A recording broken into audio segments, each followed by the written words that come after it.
Frazzledrip Funhouse. Enter, if you dare, the world of an animatronic bear whose metallic heart beats with a thirst for justice, a hunger for revenge. Good evening, ladies and gentlemen, connoisseurs of the macabre and seekers of the scandalous. Your voracious appetites for chilling narratives are about to be satiated by the heart-stopping, pulse-pounding creation of paranoid American and winged Sun comics. Abandoned in the dusty corners of amusement, now awoken in the murk of wickedness perpetrated by an evil elite. This is not your childhood fairy tale, but a macabre dance of vindication, soaked in crimson, a symphony of screams echoing in the dimly lit chambers of malevolence. Be prepared for an onslaught of ghastly gore and titillating terror. A wicked waltz through twisted hallways and blood-stained basements where only the brave dare to tread. Quake at the bear's unyielding pursuit, cackle at the sharp and sardonic one-liners, shudder at the graphic, gratuitous scenes that harken back to the glory days of B-horror flicks. Frazzledrip Funhouse is your ticket to a thrill ride of terror, a carnival of carnage where the laughs are as loud as the screams. Uncover the truth beneath the rust and the blood, and remember, nothing is as it seems. Are you ready to step into the Frazzledrip Funhouse, where the animatronic eyes are always watching, and vengeance is a game that everyone can play? Get your backer exclusive cover on Indiegogo. For more information, visit paranoidamerican.com. Big up yourselves. Happy Black Friday. Welcome to our white party. And welcome our newest member of the Secret Society of Good Guys. Initiation will happen after the show. Gingy, welcome to our white party. Hey, welcome, girl. Thank you, thank you. Hello, How are everyone. you guys? Beautiful faces, beautiful minds. I'm doing great. How you guys doing? Good. How you doing? Chilling. How you doing? Dirty. You brought your beautiful minds and your dirty minds, I hope. Oh, hell yeah. You know I always bring the dirty mind. A dirty-minded individual. Jen, how are you adjusting to being American now? Oh my gosh. Well, things are arriving slowly but surely. Learned that you guys don't call them pylons. And you don't call them pencil crayons. Important things, pencil crayons. Pylons. What do we play? Pylons. Traffic cones. What else? Mm. The more northern you get, you guys do call them toques. But for the What's most a toque? Montana's a toque. Hey, I'm from the north. I never heard of two. no, a toque. A toque, eh? It's like a knit hat with a toque? beanie thing in your Oh. ears. Mm. Eh? I thought that's how you roll a spliff and took a toque. Could be. But Depends on the neighborhood now. See, I was at this like Christmas market and it was so cold. And I got A hat? Yeah, a beanie. That's what you guys call A beanie? Okay, I saw this on my algorithm today. And what was it? What's the word? Toque? A tugin? it. There's another word in the South that they call a beanie. A tug noggin, something like that. A weird word. A tanoggin. There you go. Oh, that's like a never scarf. I never heard of that. I've never either. heard it either. And No, I'm what south the of the south. hell? She's like probably my age, and she's like, guys, my friend asked me. No, I called my friend to let her know that she left this thing here, but I want to know what you guys call it. So I call her. I'm like, hey, you left your tanoggin here, and she's like, you mean my beanie? I'm like, what the hell is a toboggan? Oh, there you go, a toboggan. That's a boat, isn't it? A toboggan? Yeah. It's a No, sled. it's a sled. No, it's a Sled. sled. Florida. Weird. A turducken? It's a boat, right? Yeah, that's when a duck's inside a turkey. So weird. Have you ever been sledding, So Trini? weird. A tube on yeah, kind of. I'm not a snowbird at all. Me neither.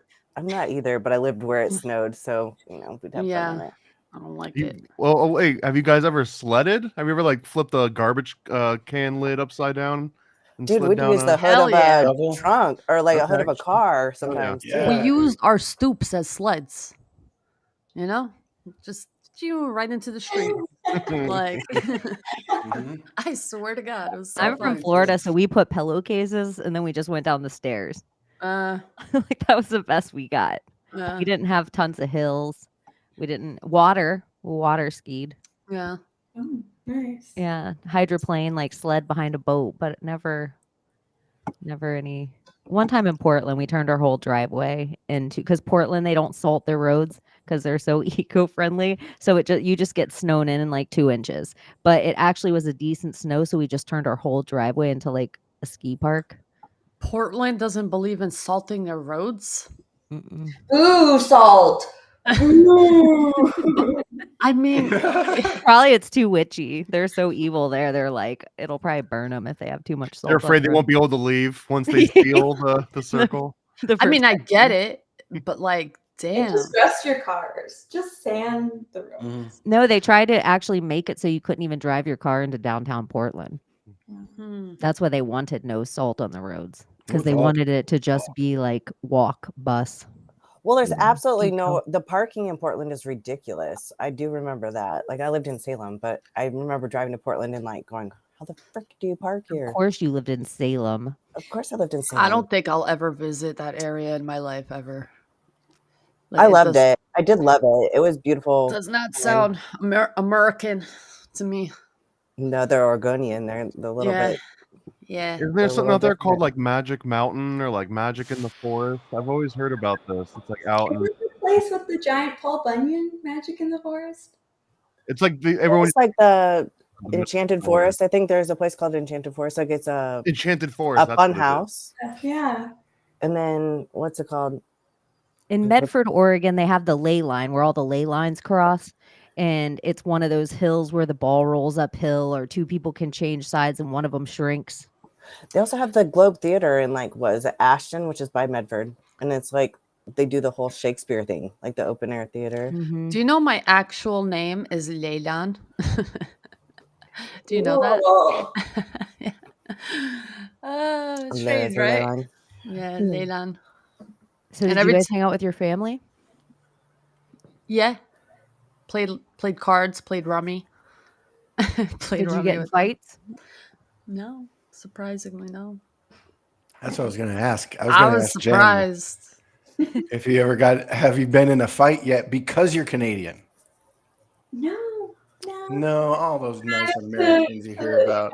Escape that. But I thought today I was going to have like a super grounded day because we were talking about fighting. And, you know, the astro weather in the air that's a little tense.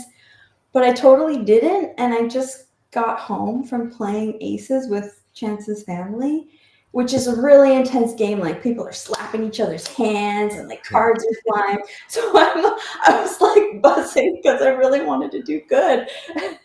And then I came right here and I'm like, oh, okay, we're doing this now. But Thanksgiving was great. Like, I met some extended family and they even like dropped a little Epstein Island and I was like, all right, cool. Oh, hey. That's Very always nice. great. Yeah. Yeah. Yeah, then you don't have to worry about anything. It's not like a few years ago where you were like fighting with you know, because we couldn't even leave our houses. Some people, the like government said it was illegal to hang out for Thanksgiving dinner. Yeah. So Yeah. And it Well, was like very that side versus that side. And if you were that side, you weren't allowed to that side's house because you believed that side.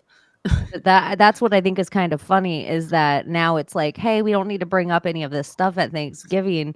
And it's like, no, this is the Thanksgiving we should bring it up because you guys were all wrong. Right? I wonder if anyone had those Is this- conversations.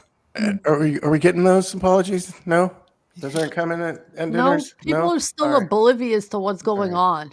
All right. Like they're really oblivious. Let it Like go. all these things that are happening to people and no one's even questioning it. Like this girl is losing her eye, and I know 5 people personally that have lost their eye due to the COVID shot. And this girl's listing all the symptoms that are affected by the, you know what? And I'm like, do you not see that you know this is Not out of that why? eye. Yeah, right. Definitely not.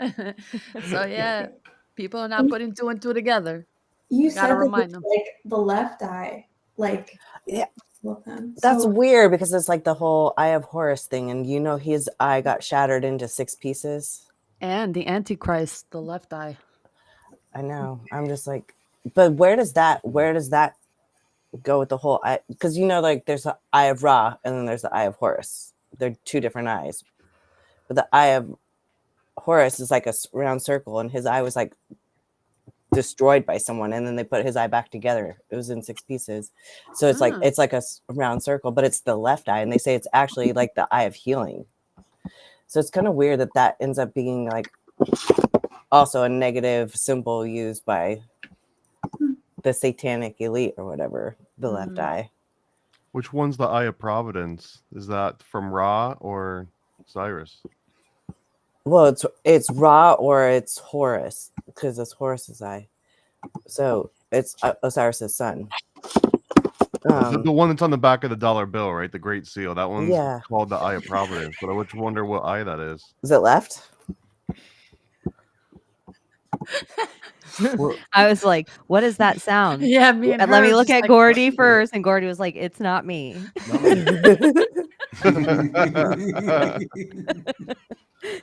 Gordy was like, he backed all the way away from his microphone. He's muted. I can read your lips. That was so great. Are we already going to fight about this already? Huh? Is this supposed to be on the fighting I just episode? Come on. Let's go, Listen, man. I just want to hear like everyone, because everything you guys say is so golden, you know. And when I hear a distraction, I hear the sound. I don't hear the voice. Like I just hear the sound, and it's like tapping in my head, you know. Can I tell you, it's like for real, I've realized just in my audiophileness, it's funny listening to Summer talk about it, because she's like, oh, I can't, I'm clairaudient. Which is so funny that clairaudient has nothing to do with your actual ears, but it's just funny to me how she's like, oh, I can't with that. It messes up my clairaudience. What is the right term? Audiophile, like if you're just like sounds really like affect you. Clairaudient is where you like hear things past it'd be like claircognizant or clear. It's like one of the Do you think superpowers. she's saying like misophonia? Is that part of it? I don't know what that is. It's like when certain sounds like are abrasive to you. That's what I have, I think. Yeah. Oh, I do. Yeah, I do. How some people have like they can't touch clothes on their skin. Certain fabrics and stuff. Dude, the microfibers, the ones that you're supposed to clean your screens with, but they like it feels like it catches on to every little skin cell on your hand. I can't stand those ones. That's how some sheets feel to me. And I'm like, nope, can never sleep in these again. Like, I don't know how people sleep in satin sheets. I think it's the most disgusting thing ever because you snag on it like completely. Yeah. Hands and feet. Yeah. I remember having satin sheets when I was a kid, like leftover, and it felt like I was in a slip and slide because I was like a sweaty kid, and it was a freaking waterbed. You know, I was like, that fucking thing. Egyptian, Man, I hated that bread. Egyptian cotton, the best way, or linen. Bamboo is pretty good too. Mm-hmm. I can fall asleep in a chair, so Yeah. like a wooden chair. Really? Like a straight back chair? I mean, I've legitimately taught myself to fall asleep standing up in the military. So I was gonna say you were in the military because I remember like marching and falling asleep. Like I wouldn't realize it until I like took 5 paces to the left and I was like drunkenly hitting the curb. You know. You can still do it. I don't know why you would If want you're that to. tired, yeah. If you're that tired, you do it. You don't even want to do it. You're just that tired. Let me see you do it. Can you do it? you know when people say that you do stuff and they're like, do it for me. Oh yeah? Be funny. Tell me. Be That's what funny. I do to Tell a me lot of joke. friends of Be mine. funny. If they're like, I'm trying something on, I'm like, send a pic or it's not real. For real. They're like, oh my gosh. Yeah, prove it. Yeah. Send a pic or it's not real. They're like, I'm cooking this. Send a pic. It's not real. That's how I feel sometimes because the shit that comes out of my mouth, I'm like, man, I wish I'd like caught it on camera because this does not seem real. But, you know, it is what it is. One of the funny things that you do kind of fight with people about is if you could love them with all your heart, but you might not sleep the same. And you'll fight with people in your sleep or about like you steal the blankets or you kick me in your sleep or you're cold when you sleep or you're hot when you sleep or you sleep on too hard of a bed. You sleep on too soft of a bed. Like people will tiff about a thing that is not, it's not anything you could change. It would be like tiffing at people about the color of their skin or something. So why did they put the beds together? They could just like do whatever they need to do when they need to do it. And then, okay, honey, I love you. Good night. And then go in your own beds and just sleep in peace. Can we talk about this? Because I want to say that like the idea of having your own room is so underrated. I used to think it was weird because I knew a couple married couples that had their own bedrooms, and I was like, that's so weird. And now I'm like, not. Why can't I just have my own room? It's like your own sanctuary. Your guy has his own shit. You have your own shit. And it's like, babe, you want to come over to my room tonight? Or we're going to do this in your room tonight. All right. And then when you're done, adios. All right. Sleep well, babe. That's it. I would always decorate yours with all your college football shit, and I can have mine. I'd be like, I'm coming to your room tonight because I would never want to clean sheets over there. Cuddling. Yep, for real. I speak honestly. Cuddling will only get me in the mood. So cuddling is not going to work unless we're just going to do that. So when I go in my own bed and you go in your own bed, none of the cuddling is going to happen, and I can actually go to sleep. You know, we could cuddle for a little bit and then bye. You know, I know a lot of married couples that have their own rooms. It's genius. I feel like my room is my wife's room. Like that's not my room. I sleep in there sometimes. It's her energy. It's her space. Sometimes I sleep in her bed. This room with the podcast studio in it that everyone in the world's allowed to walk through. This is the space I'm allowed. My problem is that every room that I get any sort of ownership over just becomes like a project room, and then it just starts filling up with like tools and random doodads and stuff. Like it could never just be a bedroom. Like I wouldn't let it. Yeah, but that's a space of a mastermind. You can't just have one room. Like you have an idea. The bedroom's like off limits. I'm not allowed to bring like anything in there unless it's like a meal. Yeah, one idea is one room. The kitchen is another idea. The dining room is like another idea. So leave my shit alone. For real. Leave your shit alone. Just snore and you'll get your own room. Dude, I've been doing that lately. Snoring on purpose to get your own room? I was sick, so but yeah, I gotta sleep alone. You might not want to be in here. That'll drive them out. It did. Snoring is a weird thing. Like when you're with, it's like one of those things that you're like, you know, you have these romantic ideas of each other and like you play this part and then this beautiful angel lays down and sleeps. Like my wife, she can snore. I don't snore. So sometimes I'm just like, like I never thought, it was like the one thing I thought in this realm of like lesbian that I would never have to deal with the snore. But I think that it's when she's drinking, that's when she snores. I snore, but it's not like the obnoxious snore. It's like the it's cute. It's like it's like a very subtle, soft snore. Not the obnoxious. It's snore. not that fucking like, yo, what's going on over there? How do you know like, exactly though? I've been told. A lot of people are told they snore and like, no, I don't. I didn't know I snored. I thought I slept like an angel. Dude, I used to have to sleep with a CPAP machine. That Oh, was a boy. trip. And you have to train yourself. Like you can't snore That makes with my it dick 'cause so it's soft for women. so When I see terrible. men in a It's so CPAP terrible. machine, I'm just like, ew. Wait, what is that? I would go and get a separate room for my husband They- immediately. What It's is that? terrible, man. It's for sleep apnea, but it's like you For realize sleep. what sleep apnea is caused by. It's caused by laying on your back and sleeping with your mouth open, and then your Mhm. tongue blocking your airway. Like, of course you're gonna stop breathing. Like, really, the CPAP machine's not necessary. They just need to learn to sleep on their sides or close their mouth. Is this something with the jaw? Fix their maybe? nasal. I think it's no. I think it's more sinuses. Really?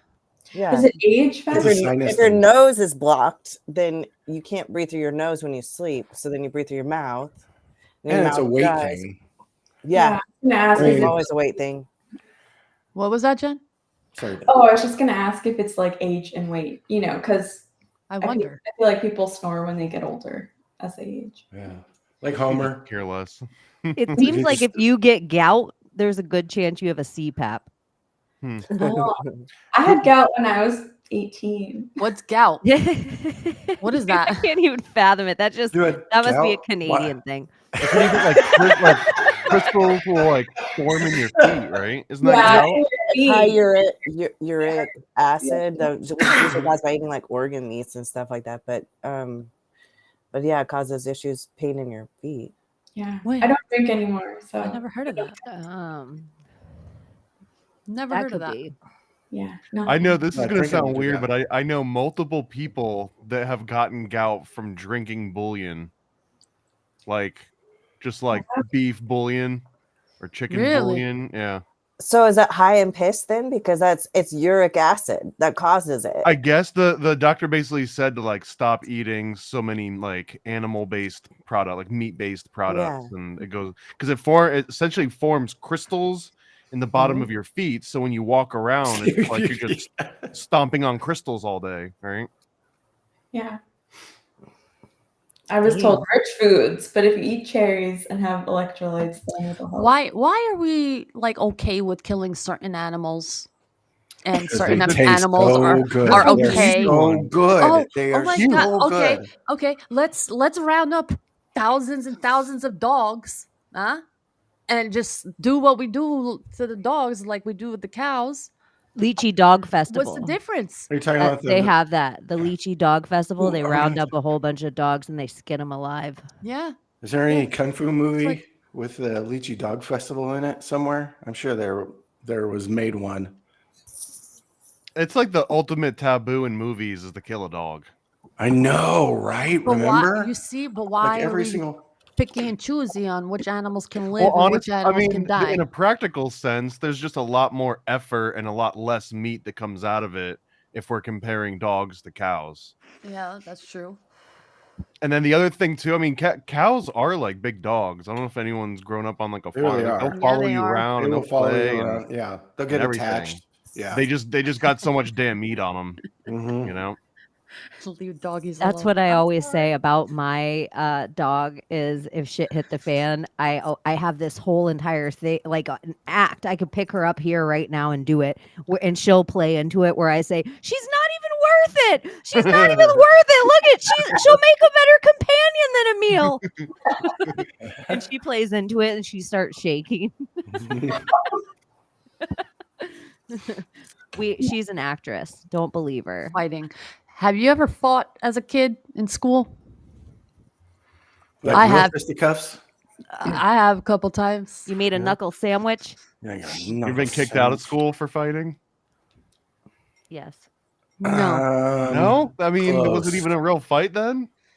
it was just the was off school that I was campus. in, bro. Okay, Mm. okay. It was right across the Queens projects. Okay, Bloods, Crips, Latin Kings. You think Layla, the white girl, her measly little fight compared to the type of fights with like acid being poured on people? I mean, mine was just like a little tiny. Oh my god, white girl got in a fight! Holy shit! That's how I got like cool with the peoples. How cool would you have been if you like threw acid in someone's face? Oh my god, that's Is that like probably the Mean Girls? I probably would have been initiated in probably the Bloods or the Crips or something. You'd be If a I Wearing wearing hero. a different color as Jesus. of this day. I swear to God, Orange. one of the colors. Yes, I've been in a few fist fights in my life. I've been in fist fights with boys and girls Same. and women and men. And those are all for different battling opponents. And with women, I realize I usually start crying when I'm about to get in a fist fight. Like that is the stage my body hits before fists are about to be thrown. So tears start coming out of my face and my eyes turn like fluorescent green. And because I'm crying, that my eyes get greener. And my green eyes have actually gotten me out of fights in the South because there's been certain girls that'll be like, damn, Cheney got that voodoo bullshit. Cheney with that voodoo bullshit right there. So my super green eyes have gotten me out of a few fights because I've been like seeing red. But I've Do you know what the little chant is whenever they saw me and I had to like, oh, I love it, just so they wouldn't kick my ass? A little high, a little low, a little hey, a little ho. My virgin ass. Little ho. Little high, little low. Because lay low, they used to call me lay low.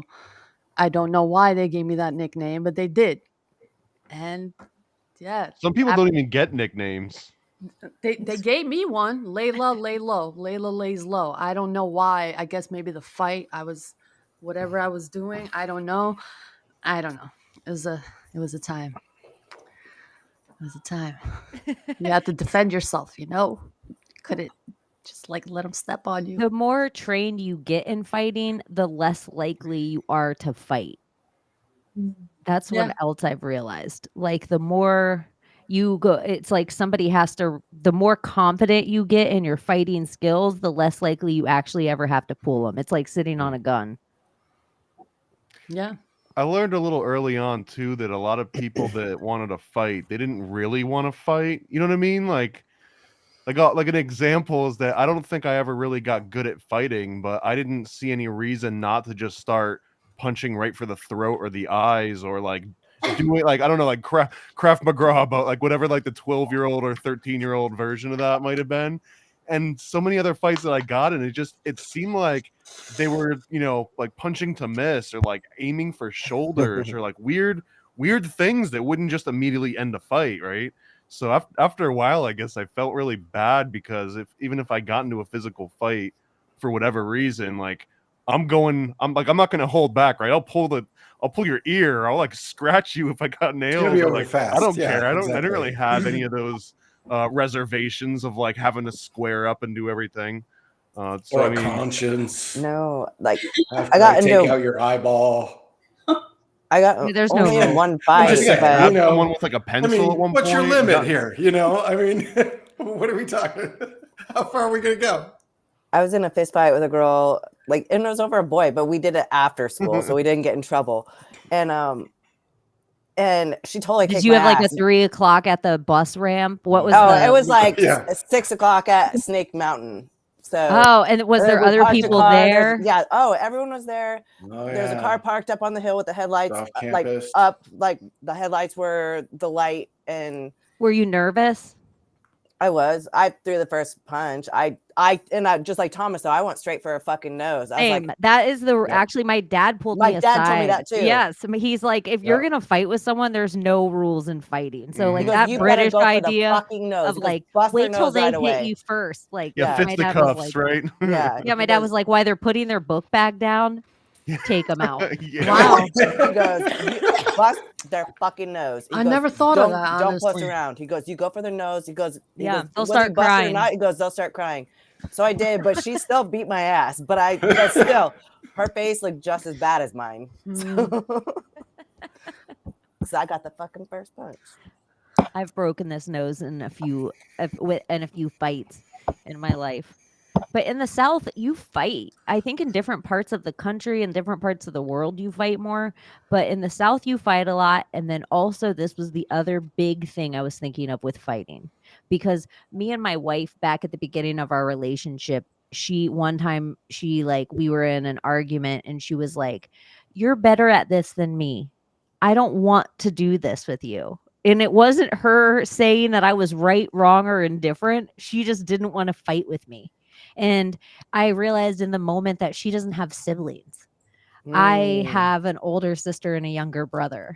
And so Oh. this fight, I think, exists with our siblings before it exists in the real world. And it was making me think that like maybe only children didn't have as many fights out in the real world as people with siblings.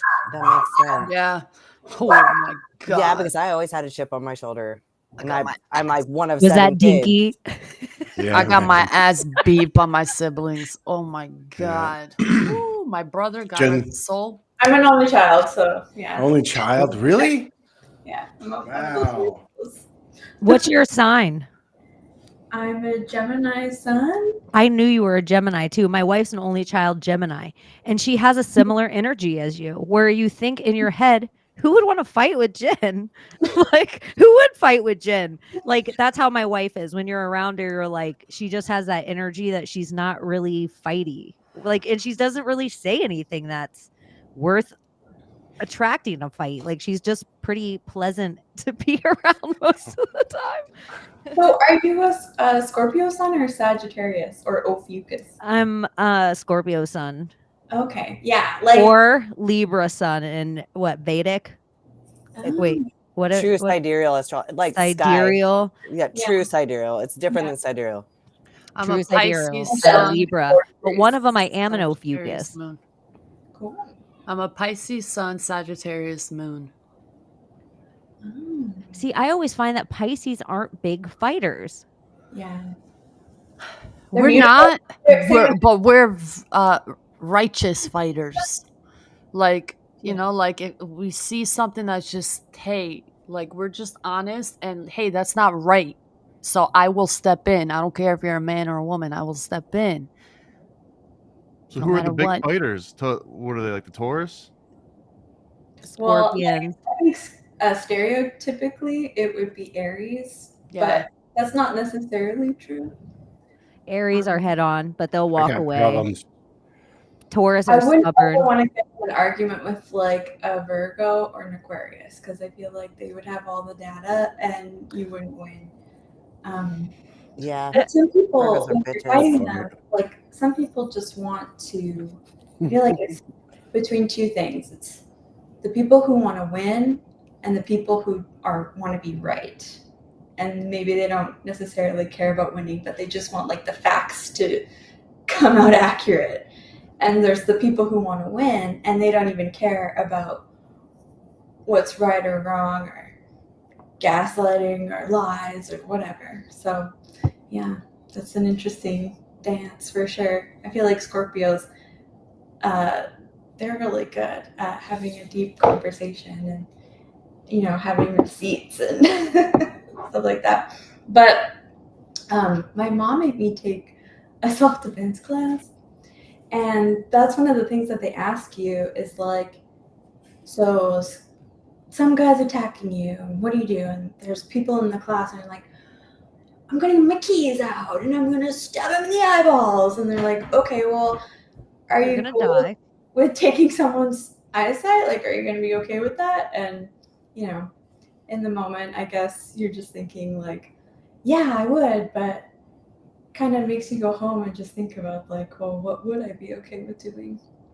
But yeah, they had like a guy in a bear suit, and we got to like kick him in the balls and learn like The bear suit?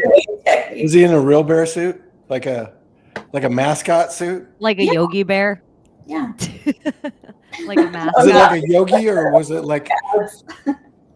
like your high school mascot bear That'd be hilarious. or was it just the furry of the neighborhood who was volunteering to get kicked in the nuts for fun? Was it That is furry? a new kink. Alert. That is a new kink. Like, I'll do it. Hey, you guys, we're doing a class. We just need a guy to dress up as a bear and get kicked in the. No, say no more. Say no more. 5 seconds on Craigslist, man.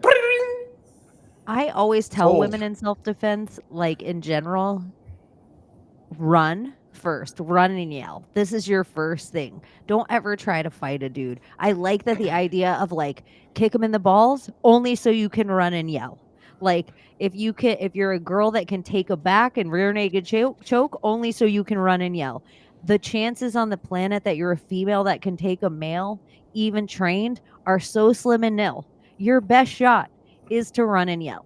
So I always just tell that as a girl who kind of can handle myself, 99.9% of the men on the planet can still take me out without even thinking twice Agreed. about it. And I just always try to tell girls this because I see girls that I'm like looking at them like, broad, I could take you out. And every guy in this room could take me out. So please stop. Because I see them about to get their man in a fight sometimes. Just a little like wily girl just talking off at the ass. And I'm like, that girl never been in a fight and she's about to get her man in a fight. I see it all the time. When you bartend, you would see all these situations from afar where you're like, you can tell the people in the world. And then there is people where they're like, that person needs their ass beat. This is a saying that I think sometimes you can tell like their parent never spanked them. The world never spanked them. They don't have siblings that ever spanked them. They get to walk around the world and do this shit. Like some people need their ass beat. For real. Isn't that more the norm now though? Because if you get your ass beat in school, at least as I was leaving in like the late 90s, right? That was like you would go to jail. Even if you were 9, you're going to jail for getting into like a slap fight. And that kind of thing definitely seemed to curb fights altogether, or at least push it to outside school, right? Then you're meeting up in like parking lots of the movie theater or wherever the hell it ends up going on. In Oklahoma, you can still get your ass beat by a teacher in school, though.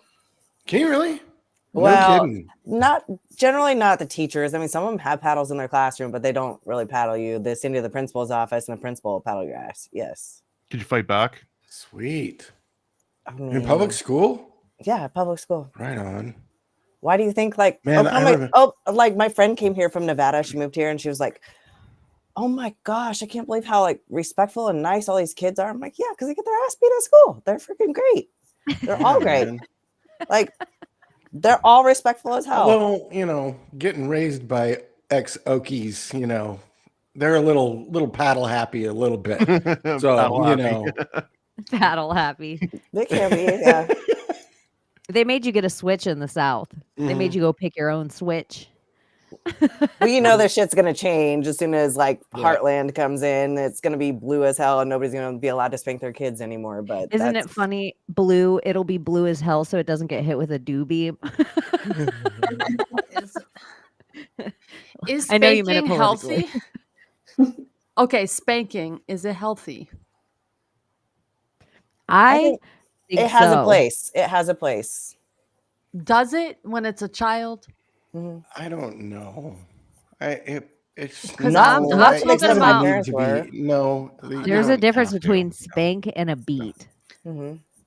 And I think sometimes there is things that even in like if we were all just animals, like if you watch a cat teach kitten how to be a cat or a dog teach a puppy, how it doesn't always look like it's cuddly. Yeah. And sometimes I feel like it's almost like we've gotten so soft. I would say out of all the trauma that I have growing up, none of it is from a spanking. Yeah. Not one. I don't even really recall any of the spankings that I remember some, but it wasn't because it was like some abuse, but I remember distinctly acting up and just having my pants pulled down in Kmart and spanked, and it was so humiliating.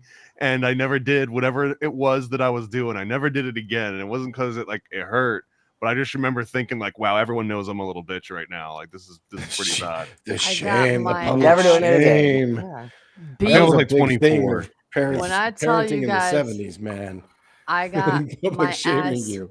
handed to me almost my entire childhood up until probably like 27.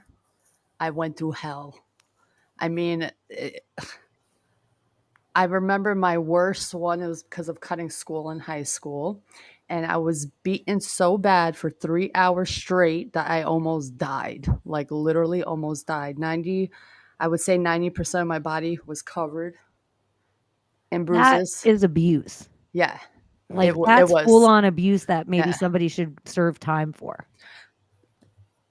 I I don't, that it's There's like a weird, I healed this part of me because like they didn't know better, and the shit that they were going through in their own world, like, not that I'm not saying it's their fault. They should have known better, but they didn't. So I'm not gonna completely like put them at fault because this was how they were raised. My beatings were compared to theirs. Like what they had was like that's all they knew. Like it was a rough lifestyle where they grew up. So they kind of had that Because instilled your in family's them. from Albania. Yeah. Like you're first generation. Yeah.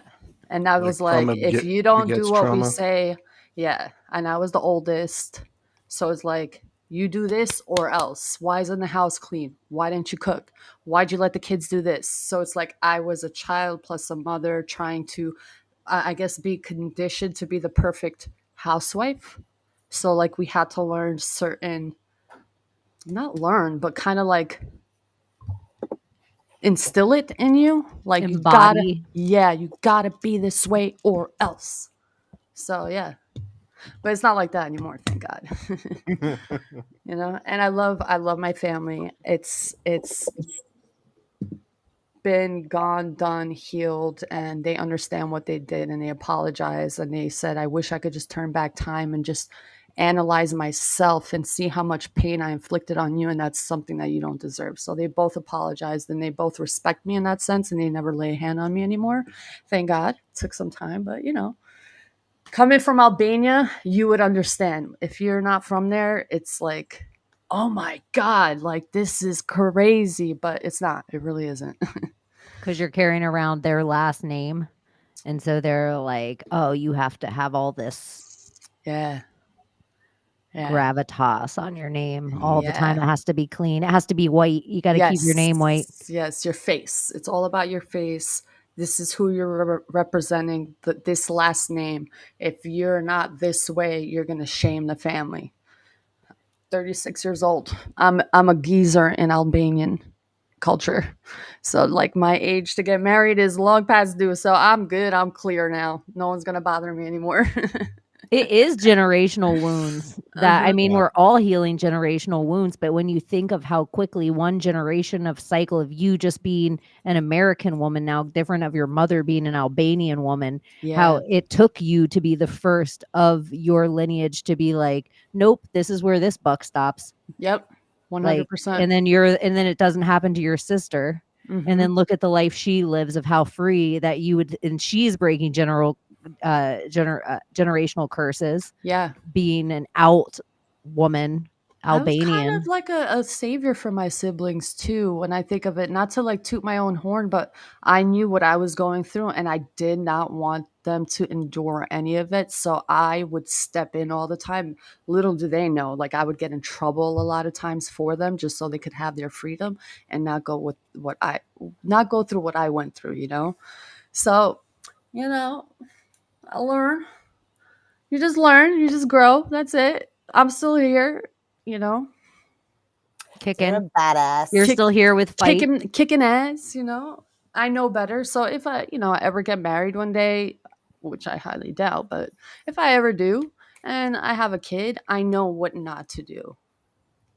I'm highly aware, and I'm glad that I didn't get married at a young age because boy, was I fucking stupid. Oh my God. Would you spank them? Huh? Would you spank them? No. But I mean, like, I wouldn't have the opportunities of being able to grow into the person I am and heal what happened to me. I would have just been thrown into like another control system. And I would have probably like a long time ago. So yeah. Just being real, We have both of you guys are foreigners. Yeah. Like a little. You're like kinda. I mean, neighboring foreigner. Apparently, I say bag. Big. Hey, so do people from like Minnesota Wisconsin. and Montana and stuff. So I don't hear Yeah, it. Montana's good too. They're weird. They say sorry. Sorry. Yeah. Sorry. Sorry. About. A boot. What are you talking about? Yeah, and kerfuffle, I guess, is a Canadian word too. Kerfluffle. Yeah. I Is like the that. A thing I a like real that too. Canadian thing, eh? What's that? A. Yeah? I don't know. I don't really feel like I say A. I mean, maybe I do, and I just don't even realize. But is that a real Canadian thing? The A? I think it's more like Hollywood Canadian than for real.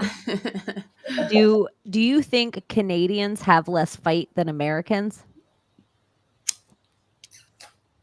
Yeah, but I wouldn't say that to my like guy friends from Canada. They like to fight each other. They just maybe not fight. They choose to fight different things. Like, Maybe is that what it is? The vibe is very like sorry. We'll just do what the government told us. Sorry. But when it's hockey season, then everyone's like really tough. So, Right? you know, I don't know. We're a little bit of both. Hockey, hunting, that happens around the same season. Yeah. So they're like in the winter, their masculine comes out. But when they don't see anyone else, when they're just by themselves in their own, they're like, oh.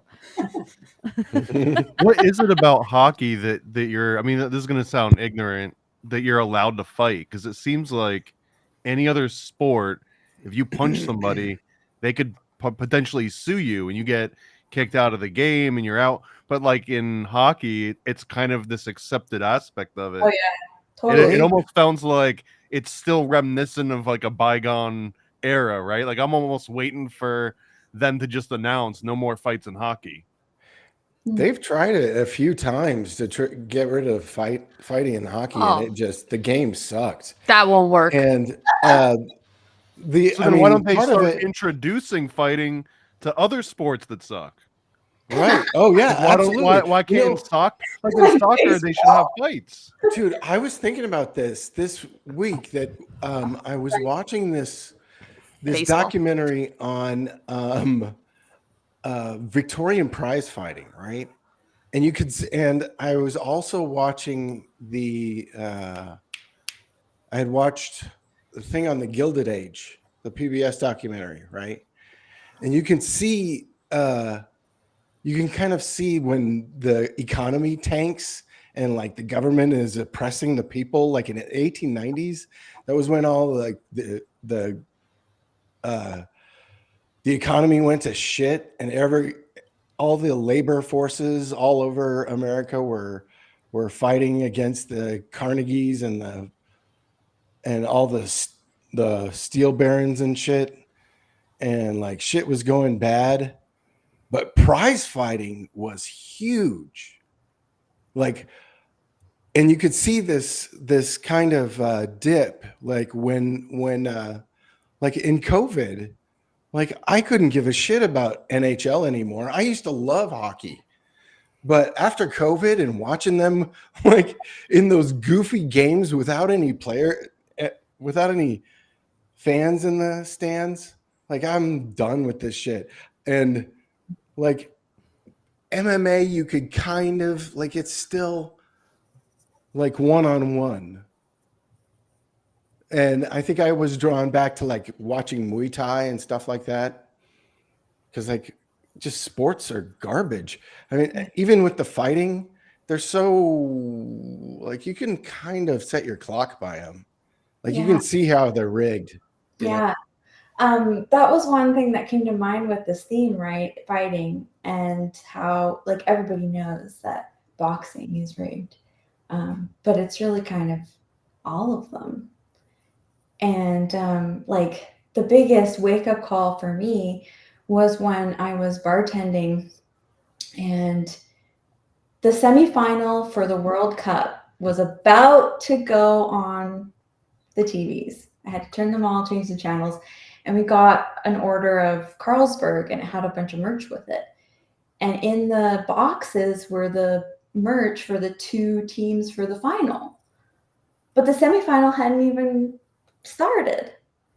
So it was just so bizarre. It was just like, wait a minute, like, why do they only have like Brazil and Argentina here? Like, you know, couldn't they have like the other teams? Like, are we missing something? Like, what's going on?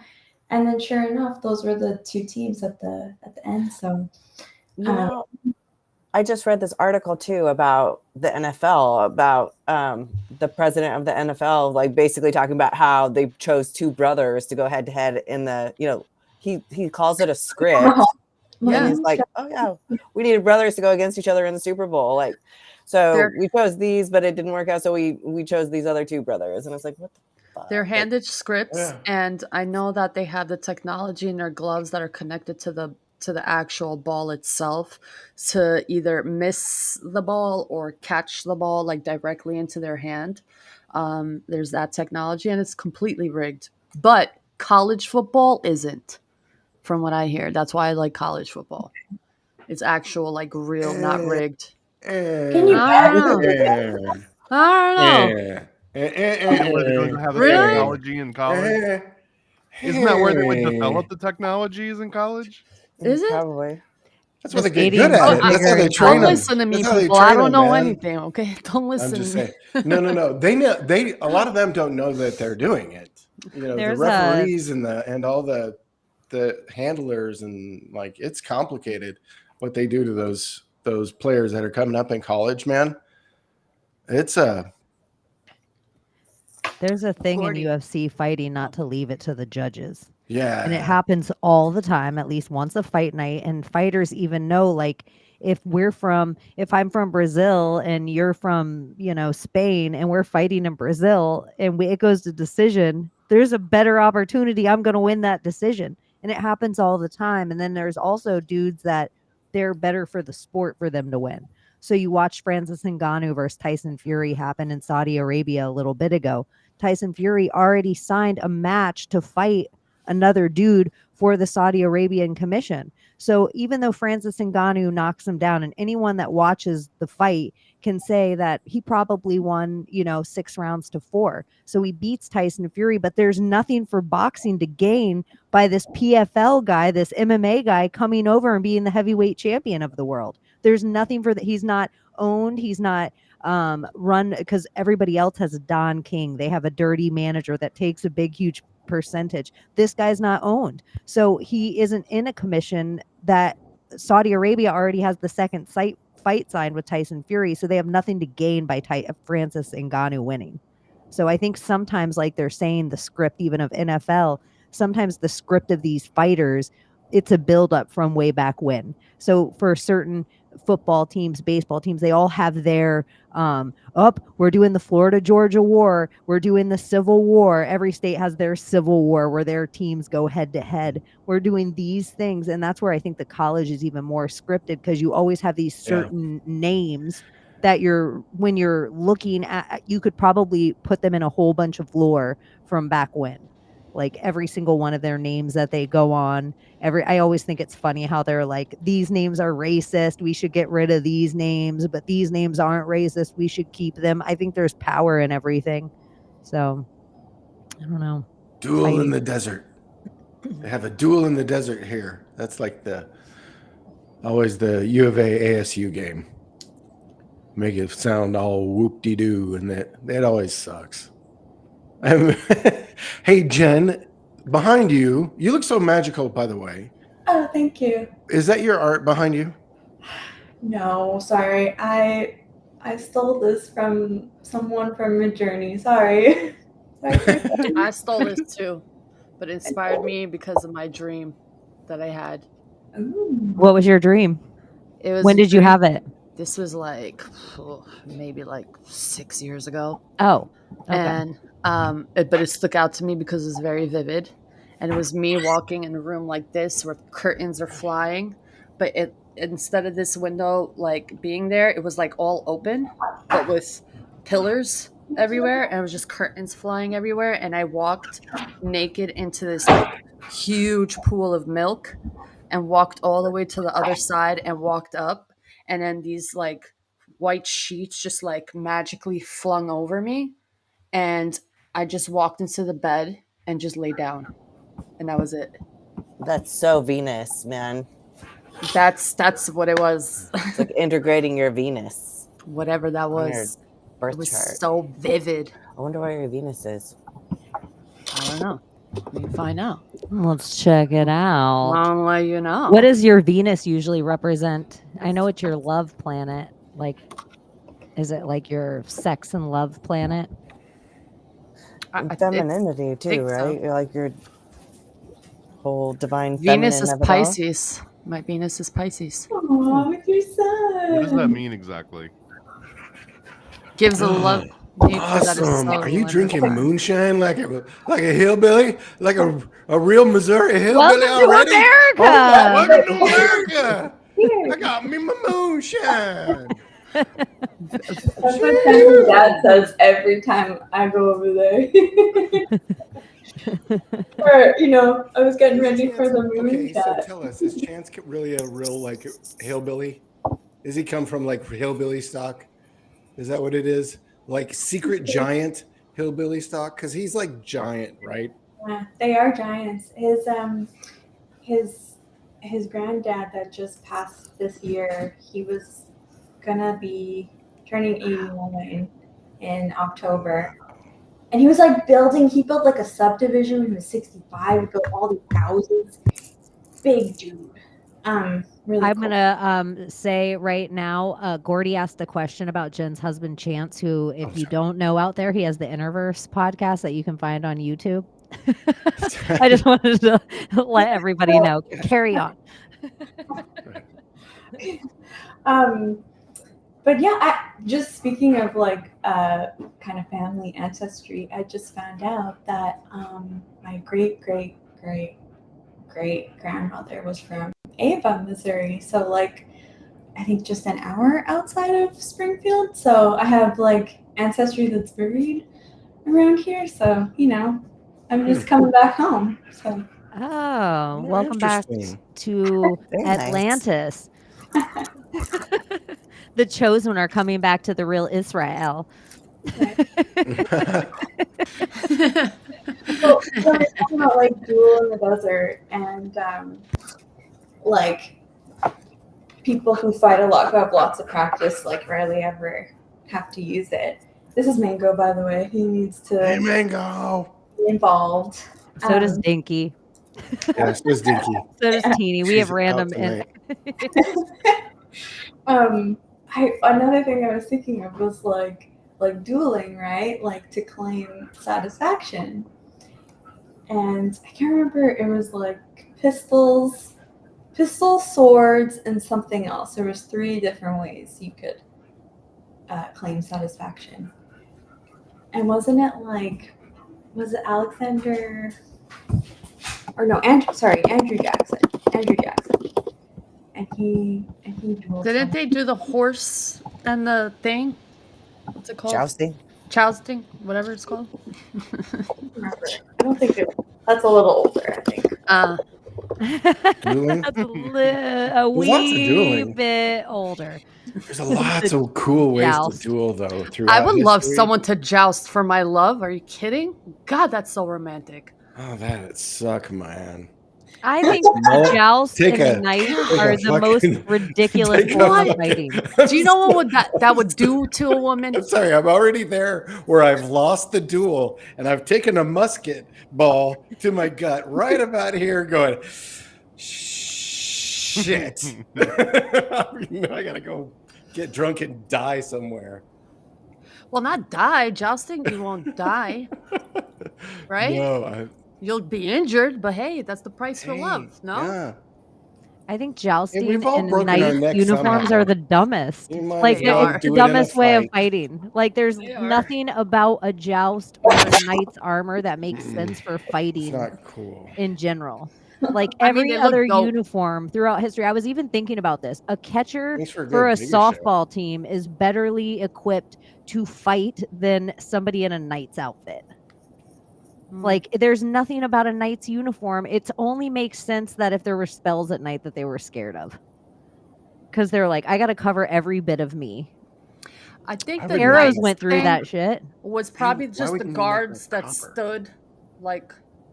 stood and really didn't move. I think they're just more decorative. I don't think they really actually use those. They don't look comfortable. Like, how do you even move in that? Like there's no speed, it's no logic into it. No, Like, it's the dumbest fighting it's uniform like- ever across I history. know. It's Have you nothing ever watched dumber. this stupid? Have you ever watched those stupid tournaments where these guys do it for real? I know this guy. I went to high school with this dude that where they're like tournament fighting. And I was thinking about this too. That there's always been throughout history. There's always been some sort of underground fighting organized thing, right? And I was thinking about this guy I went to high school with, and he got really into this medieval fighting culture thing. That's The like, first rule about Fight Club is you don't talk about Fight Club. right. I know. He already Yeah. told Gordy. He already broke the rule. He already broke the rule. Well, all the stupid jousting equipment around the house kind of gives it away, Russell. Anyway, it's just really funny that these guys like on YouTube, there's like these guys take that shit seriously, and they can't move, and they're all like having this. They've got this stupid, impractical giant sword that can barely handle it, and they're all, I'm a knight. It's like it looks so stupid. How practical could you possibly? No, we just have to be? ride against each other, and I just have to get it in my armpit right. That's But- like, I just have to, we don't swing it around ever. We just hold it and then ride Run. toward each other. And then if you can keep better balance, you win that. Chad said swords were not phallic enough, thus jousting. I feel like there's Seeing- probably a huge overlap between people that are really into jousting and medieval fighting and people that decide they want like a falcon. They're just going to become like a falconer. No, yeah, okay, it's hang just on. so awesome. It's I just could so do, medieval. that's different. It's just Is so it? like I've Authority only with ever really Oh. seen I have- lots of falconer aficionados at like Ren fairs. That's true. No, very okay. Merlin. Okay. I have a yeah. All right, you're right. I fucking Yeah. weirdos. No, That was quick. no. I have gone down like falconry rabbit holes. I'm like, oh, these people are kind of weird too. All right. There was I man, like weird. I'm gonna probably get this wrong. I think it might have been Dude. Bambi, but one of the guys that wrote the one of those original Disney movies, I think it was Bambi. He decided he was gonna go out, or Fox and the Hound. He was gonna go out and like live in nature, and he wanted to become a falconer, and he like went and got a falcon and everything. But apparently, in order to train a falcon properly, you have to essentially starve it and make it go out and get its own food, or like only reward it when it's just like constantly hungry. You got to keep it hungry all the time. But he felt so bad for it because he was like a city folk, right? And he didn't really know how to raise animals in the wild. So he would just feed it like all the time. Like, you know, if it asked for food, he'd give it food because he'd And feel so- bad. Like, I've got this food. Why don't I give it to you? And then the very first time he takes it out to go like actually hunting, it just flies away and never comes back because it saw him as like, I don't need you for anything. Okay, well, speaking of the spanking thing, like, you know, people aren't spanking their falcons to make them behave, or, you know, I don't believe that, like, to train your dog, you need to hit it. I think you can be smarter. All So- positive reinforcement. That's my opinion about the spanking thing, is you can redirect without. That's just my opinion. You can, Yeah. but I'm a mother of 5 kids, and I can tell you that I was a different mom to every one of my kids. One of them would only listen if you spanked him. The other one, if I spanked her, I would have shattered her whole entire world. There's it's every child is different, and so you'll find when you have kids, you start to realize that what worked for one, it absolutely will not work for the next one. Like you could potty training. One of them had to use reverse psychology. That was the only way I could get him to use the toilet. And trust me, I've done daycare, so I've actually not just potty trained my 5. I've potty trained probably like 30 plus kids. They're all different, and so what works for one won't work for another. Some people are like auditory learners, and some people are visual learners, Yeah. and then they got people that are kinesthetic learners, and those are the ones that have to like doodle as they're listening to something, and then they like really locks in. I wonder if there's just like some kids are just kinesthetic, discipline learners. I think so. I think so. It. Because there are some Yeah. kids that only listen if they're spanked, but there's other kids that you just definitely would never do that to. They don't need it. All you have to do is like give them a certain talking to and they'll have tears in their eyes. And so it just, they're all different. And that's what, I don't know, especially because I had a kid on the autism spectrum and he was my first and I didn't know, so like that, talk about trial by baptism, baptism by fire, just everything that I had known about kids before that as a babysitter and everything, like, didn't apply because he was a totally different kid, but he was smart. So I didn't know he was autistic. Like he met milestones early. So, he was definitely my experimental kid, but because of him, shit, I have so much patience that spanking was never really my thing, but I don't think that it should always be off the table. I think that it is reserved for important. There are times when it's important. I think one spanking might be useful because then you can use the threat of spanking after that. But if you don't have the first one, then the threat just feels empty. Like you wouldn't even, it's too abstract of a thought. Yep. Like you have to. Dog acts like I've beat her sometime in life. But I'm the same. Like, I don't remember any of my spankings, but I was more of a kid that you could just be like, I am so disappointed in you. And I would be like crushed. Like that was really enough. Whereas where I was the kid that my parents, like, very quickly, they would give us like, do you want to be grounded or spanked? And I was like, spanked. Like spank me. It seems like there was just never a consequence really with spanking. But also my mom said about me, like, putting me in the corner or sending me to my room. She would come in there and I was totally fine entertaining myself for hours. So it was never really a punishment for me to be alone or for me to get spanked. Like, it was hard for her to find the thing. So for me, she had to take away big events. So it was always like I had this golden carrot always strung out in front of me that would always go away. But there's trauma that's there way over the spanking. There was I'll never get over not being able to go to like a magic show because I bit somebody in school. And that was the thing, right? That was the magic button was you take away magic show or you take away like going to someone's birthday party, whatever it was as a kid. That was so much worse than any other punishment you could ever. I remember one of the worst punishments ever is I wasn't allowed to watch The Simpsons back when it was on like the Tracy Ullman show. And like, I still harbor resentment towards my parents because I don't know if I ever got to see that episode. I kind of would too. I mean, we all have that one trauma, like, like my mom sold my comic books like one summer when I came back down here and I was going to go back. And like, she gave me $80. She's like, here you go. I'm like, great. $80. Thanks, Mom. Wow. That's great. She's like, I sold your comics at the last yard sale. And I'm like, oh, so for the last 40 years, I've been like, harboring this like kicking the nuts of like thousands and thousands of probably dollars worth of classic Silver Age comics from like 60, 65 on, and I'm like, now I want to fight your mom. Let it go. Oh yeah. Yeah, exactly. Yeah. Yeah, let's fight her. Let's fight Mom.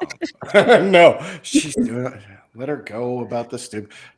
We got plenty of things to fight Mom about. I'm curious because when I was growing up, I remember this was like the most cliche thing, but it would be the ultimate sort of challenge to someone to say like, my dad could beat up your dad.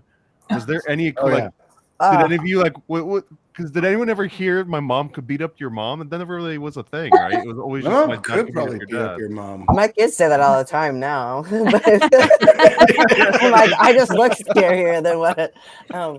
But my dad was a badass. Like my little brother was a shithead, and he would get picked on by the older kids because he was a shithead and he deserved it a lot of the time. And this one little boy, like his older brother kept like telling him to beat my brother up on the bus, and he would beat him up every day after school. And then my dad finally was like, he took my little brother, walked over to his dad's house. He called his dad out and he goes, "You need to bring your son out here." He's like, "Our boys are going to fight. And when they're done, I'm going to kick your ass." And I mean, we're all just standing there going, "Woo!" The guy like totally apologized, but I was like, man, my dad is a badass motherfucker.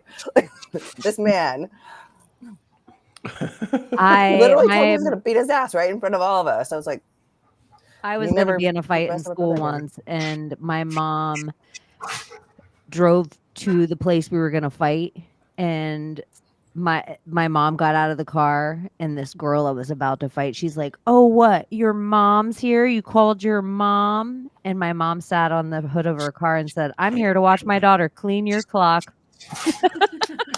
Good job, JD's mom. I always just thought that was an interesting phrase. Clean your clock. Oh yeah, I love that term, man. Clean his clock. Clean your clock. Got my clock cleaned. There is a period of time for women, like probably until about 12, that we are significantly bigger and stronger than you guys. Like we're gigantic compared to you guys. And so I have a little brother. And so there was this period of time that anytime he got picked on by younger boys, like they were older than him, but like my age, they would fight him and I would beat them up and then throw them in the ditch with their bikes. And I just felt like a giant time too. Like I remember the ages of like somewhere between like 12 and 14.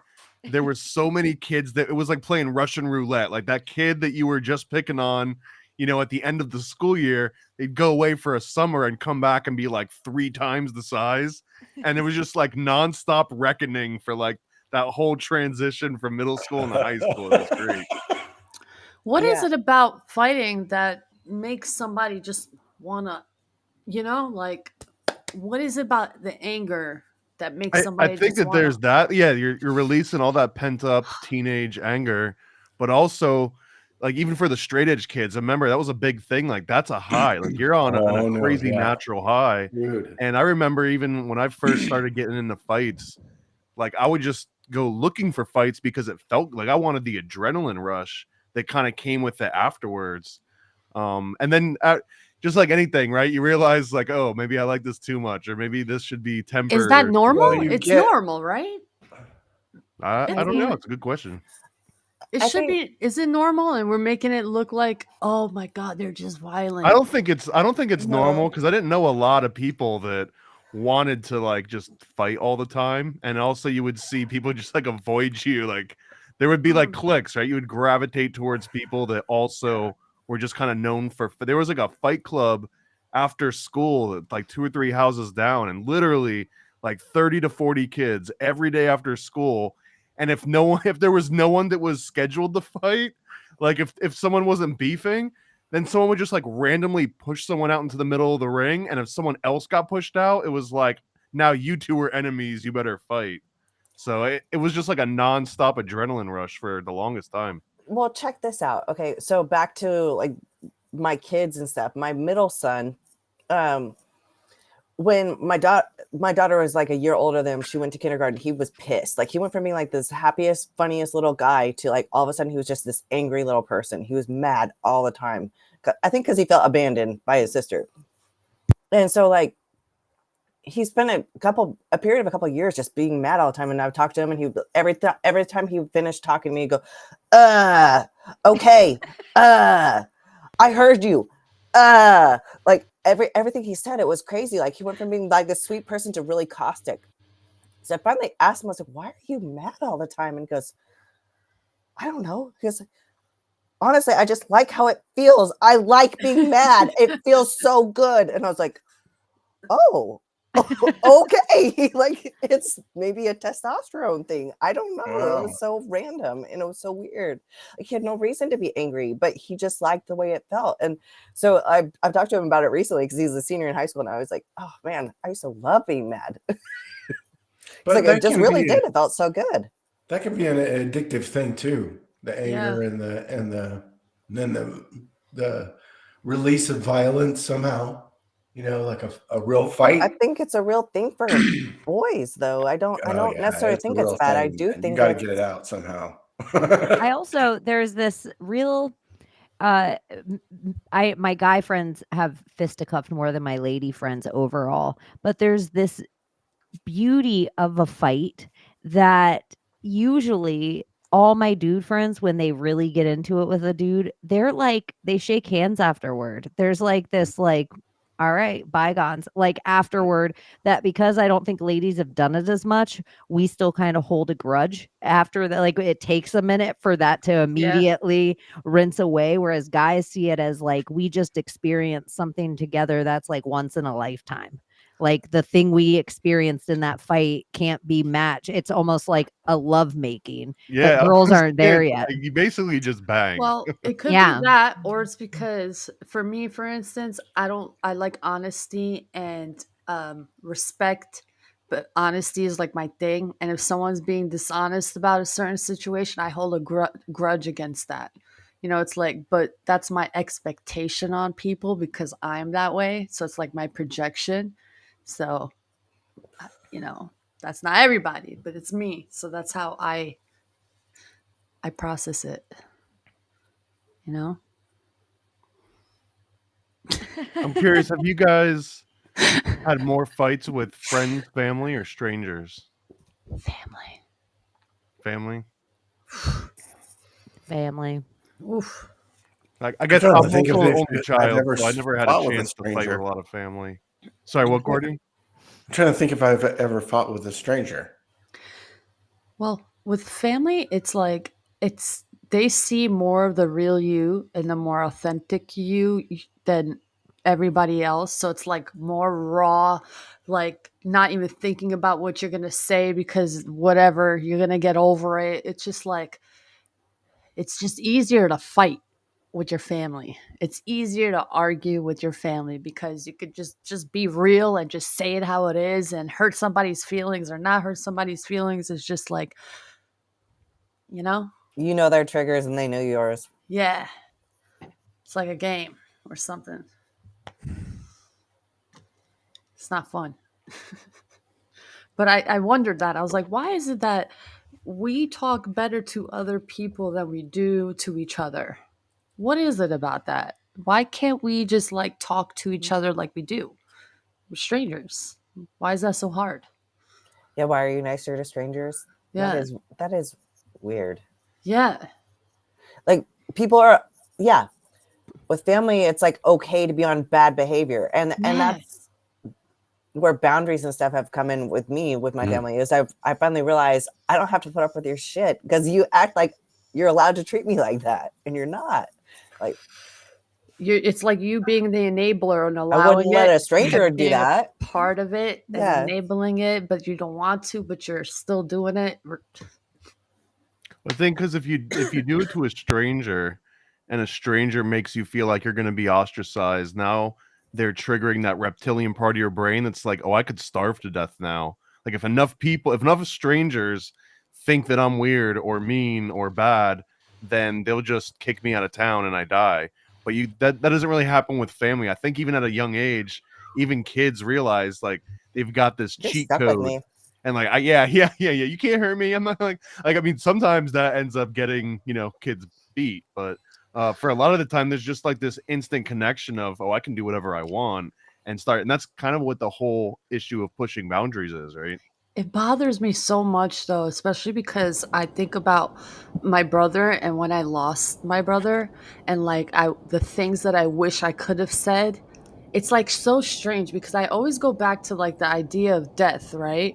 And like, man, I should have treated this person better. Man, this person was so great. Why didn't I say this? Or like you got in a huge fight and you wish you could take those words back. and they're your loved ones, they're your family members, they're your people, you know? So it's like, why do we do that to each other, especially to the people who like accept you exactly for who you are? Like, even though you argue and disagree on so much shit, they know who you are, they accept you, they speak to you. Yeah, they wish you could be a certain way, whatever, but it's like, I wish it were different. I want to change that, but I'm still guilty of reacting, and I am how I am talked to. If I'm talked to a certain way, I'm going to react that way. There is, when I was legitimately dying in this period of time, there was two things that stuck out to me. Of one, a friend of mine randomly called me to apologize about something else that we had gotten into a fight about a year before that I didn't care. Like, they had all these apologies and all these tears and words to tell me sorry, and I was like, pshaw, like, we could just move on. Like, don't even, like, stop apologizing. Like, it was like when I was close to the end, it didn't fucking matter anymore. And she didn't even know any of this shit was going on with me.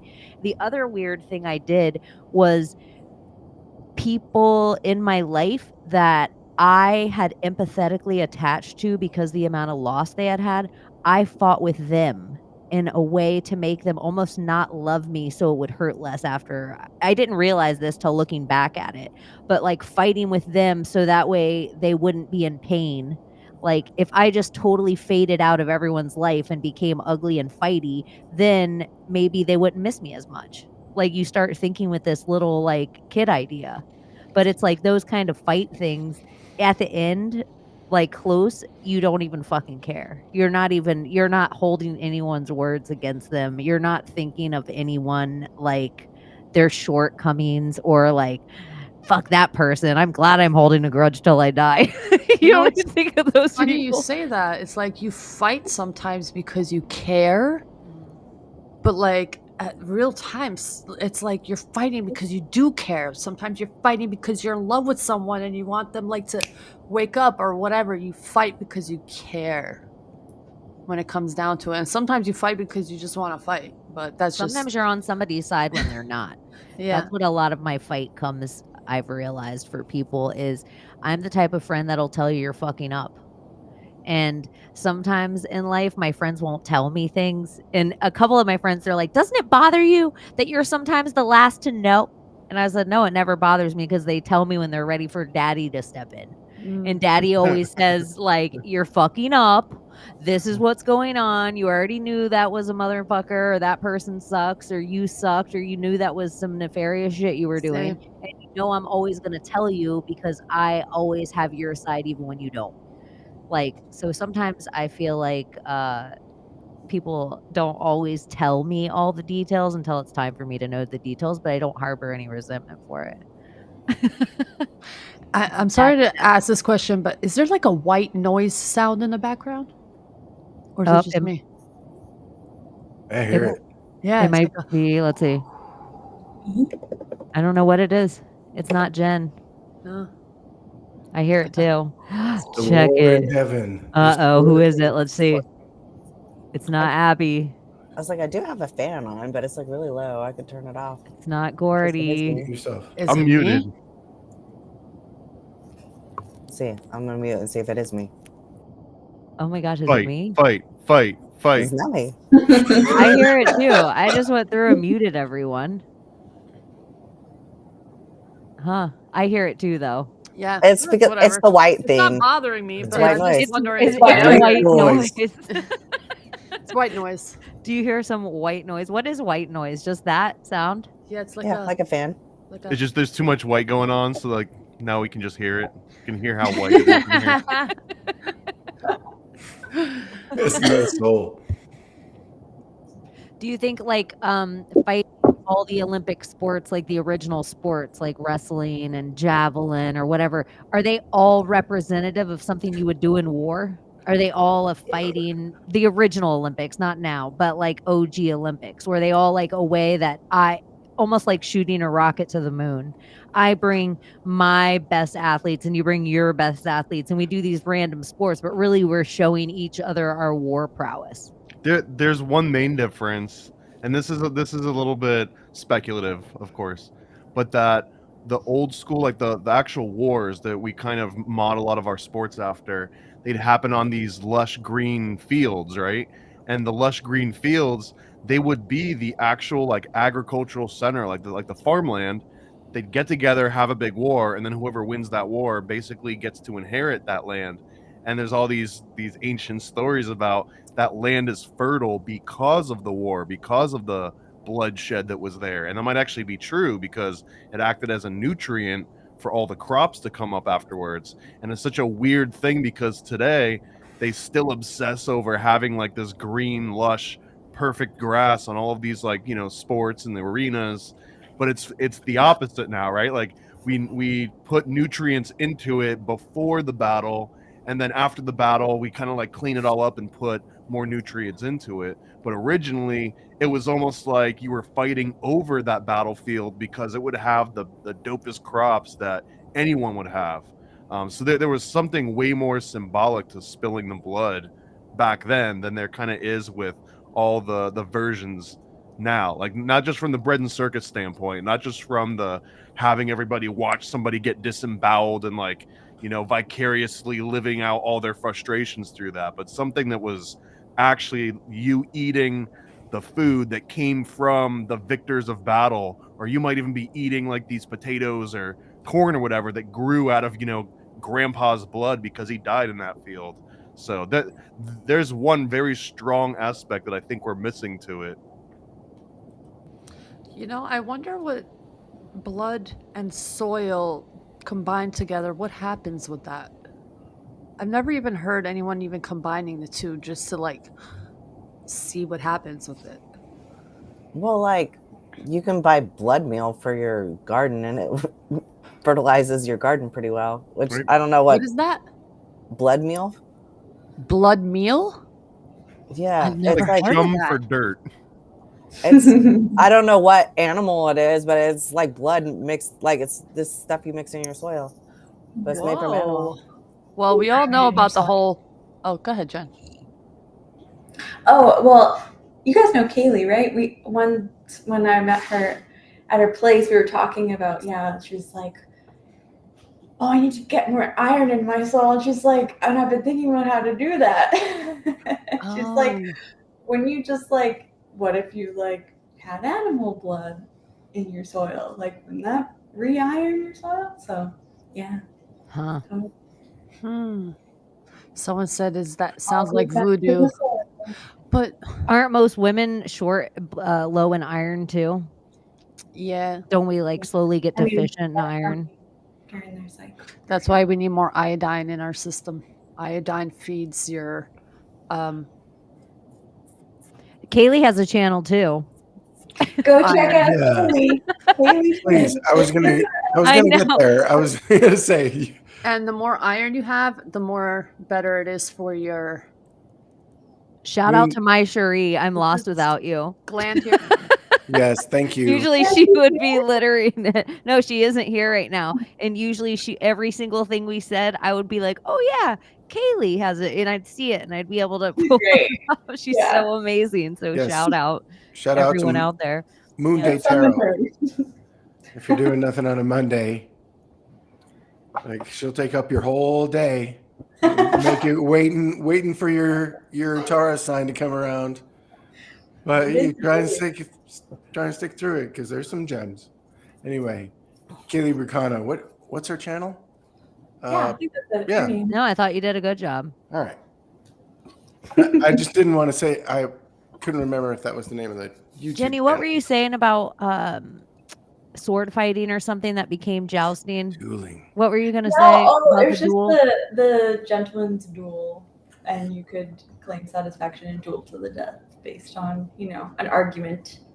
Isn't gentlemen's, it's like there's these certain things that are the gentleman comes in front of it. So you have like this duel, you have gentlemen's sports like golf or pool, And I wonder I've thought about this for a long time, like what makes it a gentleman's sport. And I think it's a sport that if your opponent goes to the restroom or the bathroom or steps away or shuts their eyes, you don't cheat the game. Yeah. Like nothing changes about the game. It's a gentleman's sport because you sit down when it's not your turn. Or with like in pool, you don't have to call all your shots with a really good pool player. They know you mean what you mean because it's a gentleman's sport and you say it in your brain. So if some slop was on the table, you would automatically sit down because you didn't mean that. And neither of us would ever have to grunt a word to each other. So I think that's kind of true for golf too. A lot of the times you walk off the course and you can pick up your ball and walk it to wherever you want. I just trust that you're going to hit it where it lies from where it's at. Like you're only competing against yourself in that way of like you want to better your score. But so much of it is sight unseen. Like What are some non-gentleman sports then? like football, Rugby. baseball, hockey. Rugby. Ah. But those are all team sports. Rugby The other seems ones so that we mentioned underrated. are basically one-on-ones. But fighting's not a gentleman's sport. But wasn't boxing at one point though? I thought it was. Have you When it guys started out with just a glove, like I would walk up to you with and take my glove off, and then I'd slap you with it. Have you guys seen this weird Italian sport where it's kind of like rugby, but it's also like MMA, and they have these funky pants and these funky uniforms, and each neighborhood around this Italian city like has a neighborhood team, right? And they go out for 1 week and beat the shit out of each other. And have you ever heard of this thing? It's like one day, almost like a purge that they do in this one town. I don't know what it is either, but I know what you're talking about, where they just go out and they like beat each other's ass. Yeah, they just fight. Each neighborhood has a team, and they just play this rugby game and beat the shit out of each other, like purposely. It looks brutal. I mean, if you're only doing it for sports, if you're only doing it for one weekend out of a year, you better make it count.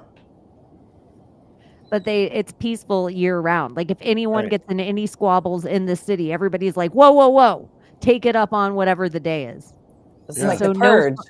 So no fights happen any other time in the city because they all just meet up. Like we're gonna meet up on this day at this time, and they fight. Like I think that's where the idea of the purge came from. Probably. Warriors, that would be so interesting though, because if you had a society that was used to being able to pen everything up until that one day, and then you just took that day away. Your ass. But what if you take that day away and you're like, now it's illegal to do it on that day too? Like, how long would that last? It wouldn't last long. I think that was great. Jen, I think that would look so funny on camera. It looked like you just got taken over.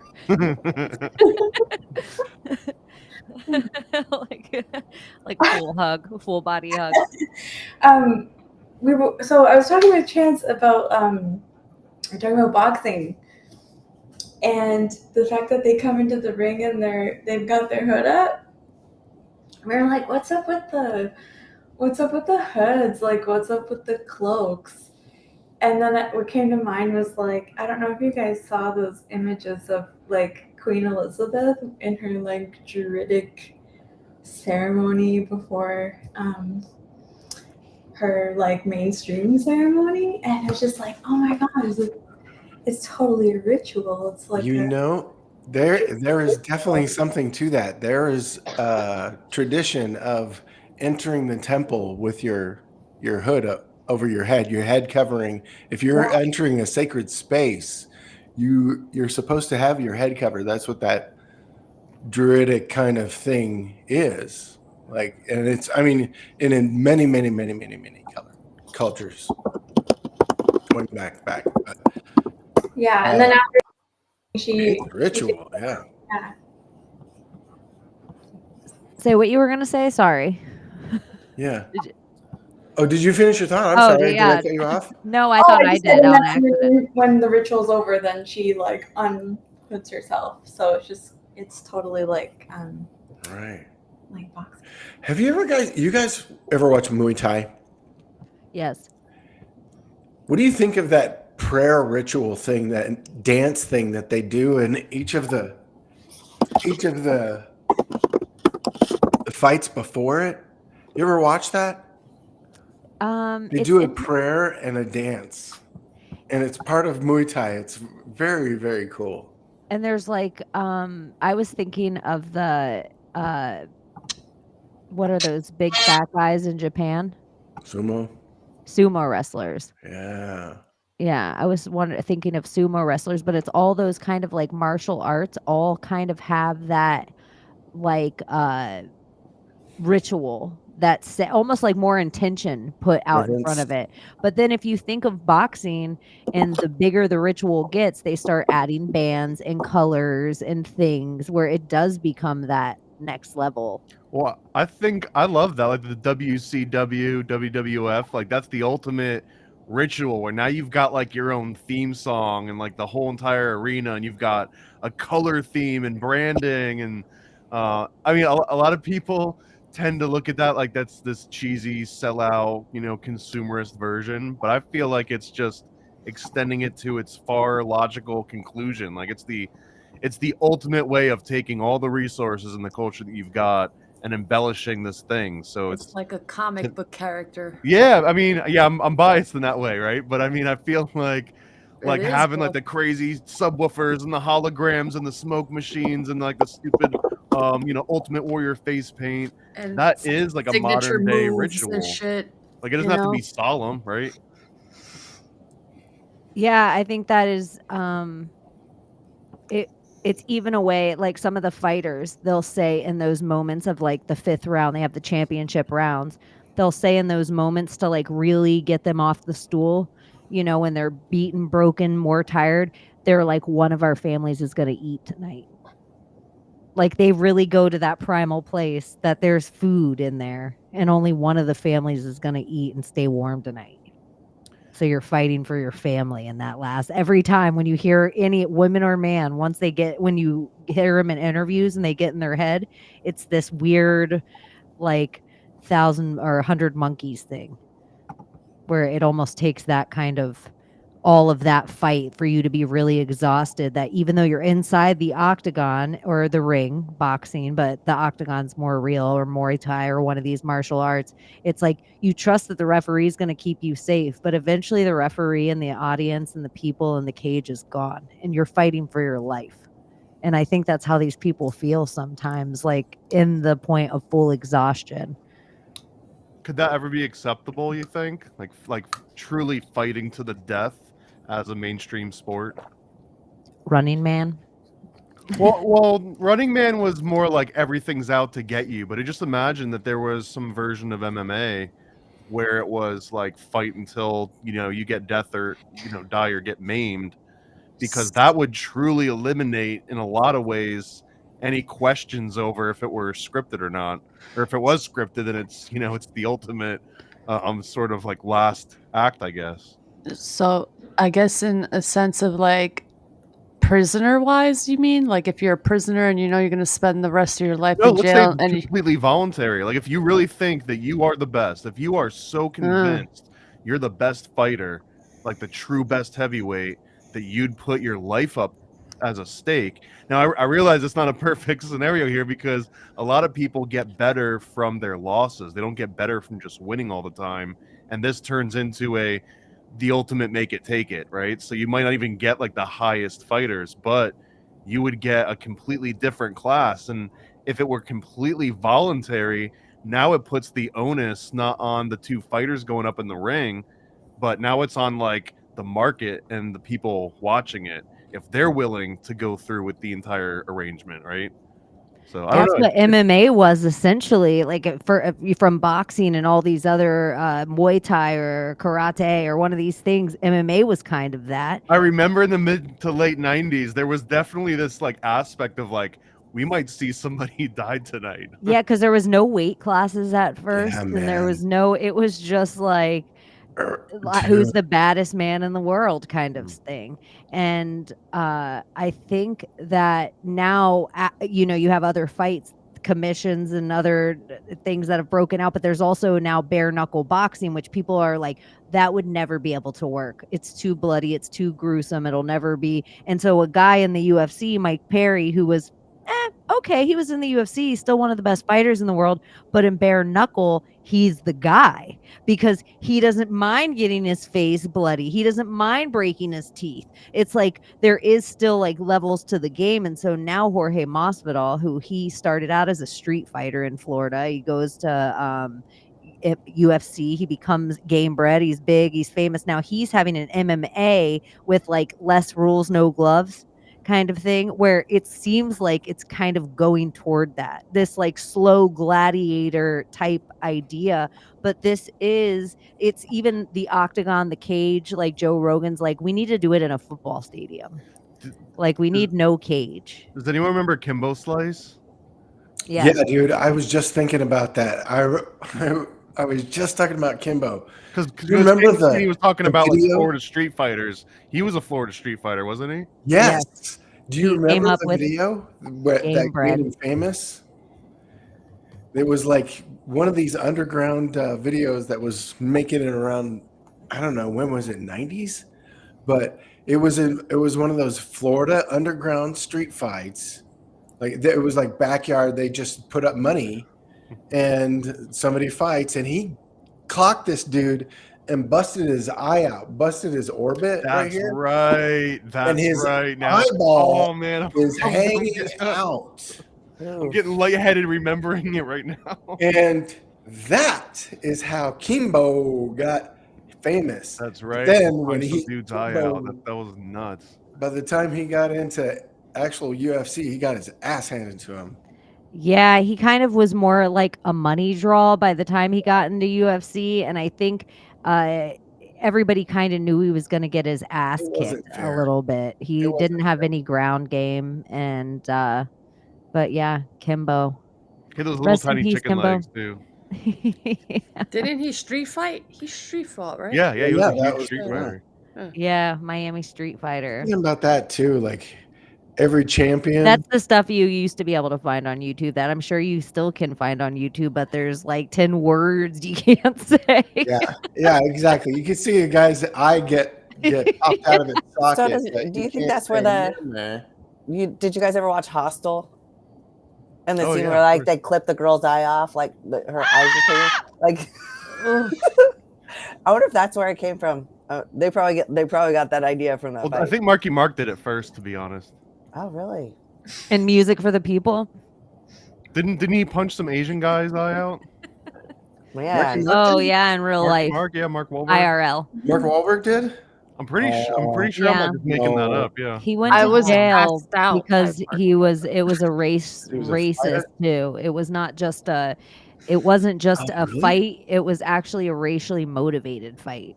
No, not a kid from Boston. I was not a Catholic kid from Boston. Not a Catholic kid from Boston. Not a kid with 9 brothers.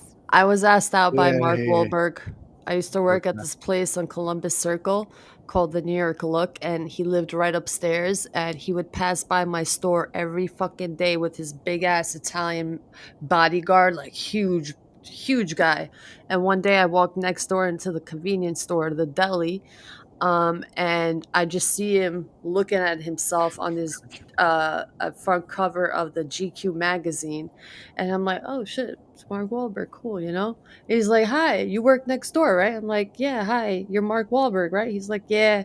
I was like, oh, you're looking at yourself on the magazine? He's like, yeah, I just got this, you know? I'm like, yeah, cool. But anyway, I walked in to my job, and then the next day he came in, and I let the girls next door, which was part of the clothing store, let them know that he was there, and they're like, oh my God, tell him to come in next door. I was like, hey, I'm kind of busy now, but the girls would love to see you next door.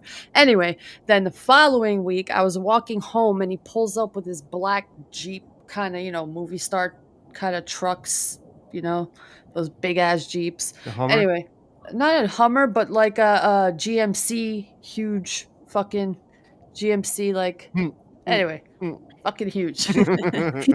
Movie Star Trek. And he just stops. You know, something he probably was about to go to Home Depot and get some wood. He stops and he's like, "Hey, I'm going out to dinner. Do you want to join me for dinner?" And my virgin ass is like, "No, I'm sorry. I got a boyfriend and I'm gonna go see him right now." I was fucking terrified. He was like an older man, short, and after I said no, I barely saw him. He would just walk past. After I said no, he showed up at my door and he was like, "Let me the fuck in the house." I was young, dude. I was 17 years old. Sorry, that was a pedal. And Mark Pedal alert. How old was he? I was 17. I'm 36 now. I can't do the math. It was around that time, and I think he did the movie Italian Job with Charlize Theron Yeah. and those tiny little baby It was cars. during that time. He was doing the Italian Job. Interesting. I seen so many people in that area. I saw Richard Gere, fucking Adam Sandler. Richard Gere fucking Adam Sandler? Yeah. Was the hamster there Again? too? I know. I was like, was he Gere? dressed like a It was hamster? a dance studio upstairs. I guess he was practicing for that movie with J-Lo and the dance movie. So he was practicing upstairs at the dance studio. Adam Sandler was just having tea and coffee, and everyone was bothering him, and he was getting annoyed. Since Richard Gere was brought up, which obviously made me think of the hamster thing, have you guys heard that hamsters hibernate and like they get cold and like they get still? And so if you pick them up and go, they'll come back to life. And so a lot of people have been burying their hamsters alive when they've been hibernating. Yeah. Like generations upon generations of kids have been doing rituals, putting hamsters to premature, like they were never dead. They were just cold. Like they were just hibernating in the winter. I may or may not have done this as a kid. I feel like you could I'm tell the thinking about difference it. between rigor mortis and hibernation. That- Like rigor mortis is like thing you was can a hold it by its bastard, tail, though. and the whole body stays like flat, right? Yeah. The Then rigor there was, like, mortis. you had hamsters that like kept getting out of its thing and like messing up your house, and then like you end up, maybe it's better just to let them go outside, and Or the parents that maybe get their the owl kids food. hamsters because they're like, oh, I don't want to deal with the dogs or cat. Just go with the dog or cat. Otherwise, you're going to have the death talk earlier. Yeah. Like, just know it. If you're prepared for it, like the birds and the bees talk, it's like the death talk is its whole other thing. Just know that you're going to have to either tell your kid the truth or make up some story like parents tend to do about death. Like, Yeah. you're in an a place interesting without one. a phone. Because I had hamsters, and it was 2 hamsters, and they were supposed to be 2 girls, but it ended up being a girl and a guy. But we didn't realize that until we went out for I think we went to New York for a week and came back, and there was baby hamsters all over the place. So I also got to learn that some animals like eat their young, because I remember That's so walking in and weird. seeing both of them just chowing down on the Hamsters young are ones. traumatic with that, aren't Mhm. they? And you're like, oh my gosh, Yeah. that was probably was Adam and Eve, was Eve a hamster? Or Lilith, you mean? No, Eve, because Oh. she's the one that ate the eyeball. I don't know, but My sorry. friend had it fish, and the fish like laid eggs and had babies and everything. Like no idea, right? Until the babies hatch and we see the babies all over the fish tank, and then the fish go through and they just ate them all. I was like, what the hell? You actually have to have, if you are breeding fish, you have to have like a little playpen in there so that the fish fries can go in there and the big fish can't eat them. Yeah, I was like, she didn't even know her fish was having babies, so it was just this, but I mean, And here's the other weird thing I've learned about critter, like hamsters and gerbils and mice and things like that. if they have, like, let's say 6 babies, they're in the same size cage that's already too small for them, because most people have their fish and their hamsters and their birds in too small of places. Like, they don't do the proper research, and they're feeding them too high calorie diet, so that's why all their animals are getting fat. But that usually if you got them a bigger place, then they wouldn't feel like they were hard up for necessities, and they wouldn't necessarily eat their young. It's like you can have 2 beta in a fish tank. It just has to be a big enough fish tank, and you have to rearrange it before you put the other beta in there, so that both the betas have fresh start. That's kind of like hamsters, I think. They're like, oh shit, this bitch, we have to get our water out of this ball thing, and she gives us 2 pellets a day. Eat these things. We can barely feed ourselves. That's what I think they do. There's not enough space in here for all of us. I love that. To go on a run, we have to run in this wheel. This is ridiculous. We don't have enough wheel space for all of us. Do you think some of them are just like, shut up with the crying? Yum, yum, yum, yum, yum, yum, yum. Conspiracy theorists. Chicken baby syndrome. Or they're just drug addicts on hamster chrome. There's the one hamster going, hey, we live in a fucking terrarium thing. You know, this is a glass box, right? And they're like, shut the fuck up and eat your pellets. That ball cost that guy $30. That ball that you're running in, he bought that for you because he loves you. Yeah, we're still in this little fucking box. Shut the fuck up and eat your pellets. That's my hamster. I don't know. Does it resonate? I don't know. It's a harsh hamster. It's a hard. I thought it should have a little squeakier of a voice. Oh, right. I don't know. I didn't think it through. I think it just came out. It was just the first one. It's the first one of the character. We'll see how it goes. We don't know if the hamster will be back on the Secret Society of Good Guys, but if it is, it will probably be with a slightly different character. All right, with a slightly different character, not when the hamster comes back. We'll see how that goes. But at least he didn't sound like a Hollywood agent with. He's gonna make you huge, kid. Kid, you're looking great. Do who else? It's like war, militaries fight. Who else do you fight with? You fight with strangers when you're in your car. I do. I feel like that's the most time that people, they even send the worst words to total strangers. What is it about people driving on a left lane like little fucking bitches? Like, get out of the left lane. People. Oh, man. You should try Oklahoma. It's so frustrating if you weren't raised here. Like, people do not get over to the right lane. Like, they drive in the fast lane, and they'll drive in the fast lane slow as fuck, and they will not get over. 2 lanes. It's because your life is on the line the entire time you're in the car. That's why all this angst is there. Like, all this, your fight or flight, freeze, fawn, or friend is all kicking in this moment of like 45 means 55. 65 means 75. If you're on a left lane, you're speeding. Is this true? Yeah. What? If you're on the highway patrol is only there to pull over commerce. Like, the highway patrol isn't there to mess with us. Like, we pay for them to deal with commerce on the road. So I've heard also that the highway patrol typically won't mess with you unless you're going like 20 or over, because then it technically is like reckless driving. So anything under that, unless they're just having a bad day or they just like don't like you personally, then I was told this by a few different state troopers directly. That like they don't want to waste their time pulling you over for going 10 miles, 14, 15 miles over. If you're doing it faster than that, then like at that point, if someone else saw that you were driving fast, now it turns into this whole thing where it's like you were the asshole for going fast enough to make me look like the asshole for not pulling you over. Or here's another trick: follow traffic. If everyone's going 85 miles an hour, you go 85 miles an hour. You Just know what I think follow with traffic too? One person starts traffic every day.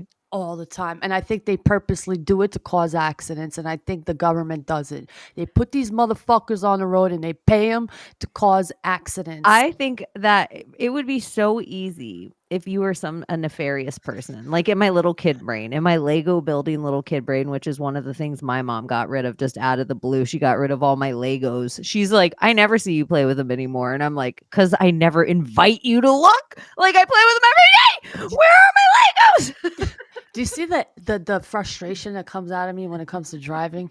But no, I think Imagine in that a if you car. just had like 3 truckers, you could have them slow traffic up by 45 minutes minimum an entire city center just with 3 truckers. Like I was just thinking, like, then more gas is spent, then you're in your car longer, then it just becomes a normal, like it would behoove the powers that be to make us sit in traffic. And the only people that will sit in traffic are the same people that live in the rat trap cities that are the human version of the hamster that would eat their own young. Yeah, they're like the fucking Agent Smiths and cutting your time travel short. This is gonna Like sound literally. maybe a little bit weird. Any of you guys ever looked deep into like traffic, what they call traffic waves? Yeah, dude, it's No. weird. This is such a weird thing. So they'll do like all this time lapse like video photography and just analyze traffic patterns on like these like large freeways. Take I-4 for example, we're in Florida, one of the deadliest highways in the country, right? But they'll analyze it, and long story short is that if you've got a series of cars that are just like hitting their brakes for no reason, those idiots that just like create traffic out of nowhere, or you go through like a 20-minute slowdown and you're like, what was that about? There was no wreck, why was there traffic there at all? And it's because that these waves will happen and they almost like take a life of their own, and they'll just exist there, and it can start in the matter of 5 minutes and last for like 40 minutes before it eventually goes away again. So Why? it's I don't know. I can't, there's like math behind it, but it mirrors the math mirrors fluid dynamics, which is like a really weird fucking thing too. It drives me crazy. I look at the spot where the traffic would like, or the accident would be, and there's nothing there. It's this though. This is what it's almost like a wake, Yes. like when like a big boat goes by or something. Not a perfect analogy, but like this Fucking thing, weird. it will like exist in traffic, just like Gordy was saying, like fluid dynamics. Isn't it like, do you guys ever feel like when you're driving, sometimes you're driving 45 and it feels like you're driving faster than 45, but then when you're driving like 50, whatever, you don't feel like you're going that speed, you're going slow. Sometimes you feel like you're going fast, but the same speed. Yep. It might matter what gear you're in too. A What kind lot of of the car time you're when you in. got like a sport mode in your car that makes you feel like you're going fast, it'll just kind of keep you in like a different gear, so it like feels faster. I drive the same car every day. I have weird like moments where I'm like, why does it feel like I'm driving so fast right now? Or why You look does it down, feel you're like going like $120. You're like shaking in your car. Oh, have you guys ever been in a car going $120? Yes. Oh yeah. Oh, That's why I don't have a like Mustang, because if I had a Mustang, I 140. probably would not have a driver's license anymore. Because dude, I can't help but drive. I those will like be an like, asshole. stop this car. It I call it feels- mad boyfriend driving. Oh, like I love driving like Don't that. you I mad love it. boyfriend drive with me. Stop this car. I want to get off. it feels like you're in a tunnel vision where you don't it like everything's morphing around you. It is so fucking crazy. When I can't even put into words. On a highway going fast in a something GT something. I forgot what the car was. It was a GT Mustang something, but it was like a rare car that my cousin had. And he's like, yo, watch what this car can do. I was like, all right, do it. I wasn't scared. I was like, just do it. And he's just fucking pushing it to the brink. And I'm just like, what the fuck is happening around me? I wasn't scared about the speed. I was just like confused about what the matter looked like around me. It was just like a whirlpool tunnel vision. It was weird. It's such a high. I love it. Yeah. I don't think I could do it though. Somebody got to do it. I can can't do it. drive that fast, but I don't want to be driven that fast. Oh no! I like driving that fast. I don't want to be. I don't want to be driven that fast either. I like driving that fast though. It's so fun. I used to, not anymore. Now I It depends love on my the life. car.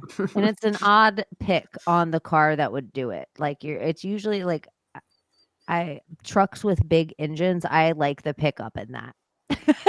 I like 70s muscle cars.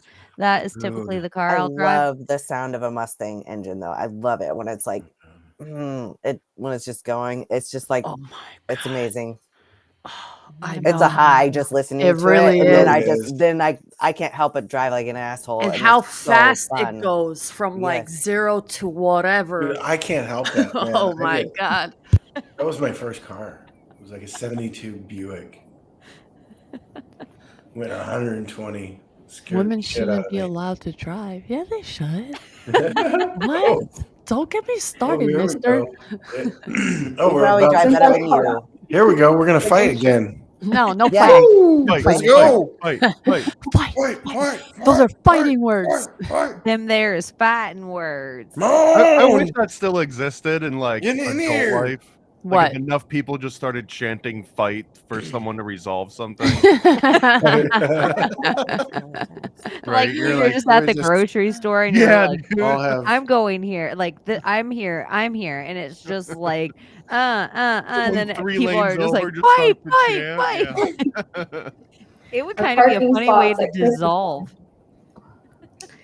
Well, what it does though is it like, I mean, if you look at it, even in that juvenile situation in school, right? It was your environment telling you like you need to resolve this thing now because it's affecting everyone else. But once you get into regular civilization, that doesn't exist anymore. There's no longer a need for other people to like enforce this sort of like standard on you. But that, I don't know, it would make so much more sense because then it's really like put up or shut up. Like either you care about this enough to turn it into a physical resolution, or it'll turn to a verbal resolution, and it ends either way. But it's a perfect catalyst.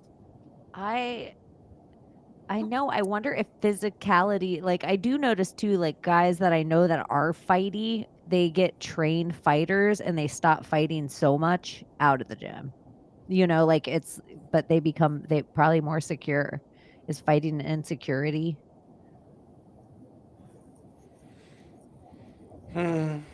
Yeah.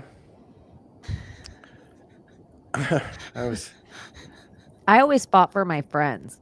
I never really fought for myself. Yeah. It was like people can say whatever and I was kind of fine. But if somebody else was getting picked on, and sometimes I became friends with somebody that way because they were just getting picked on and I couldn't take it.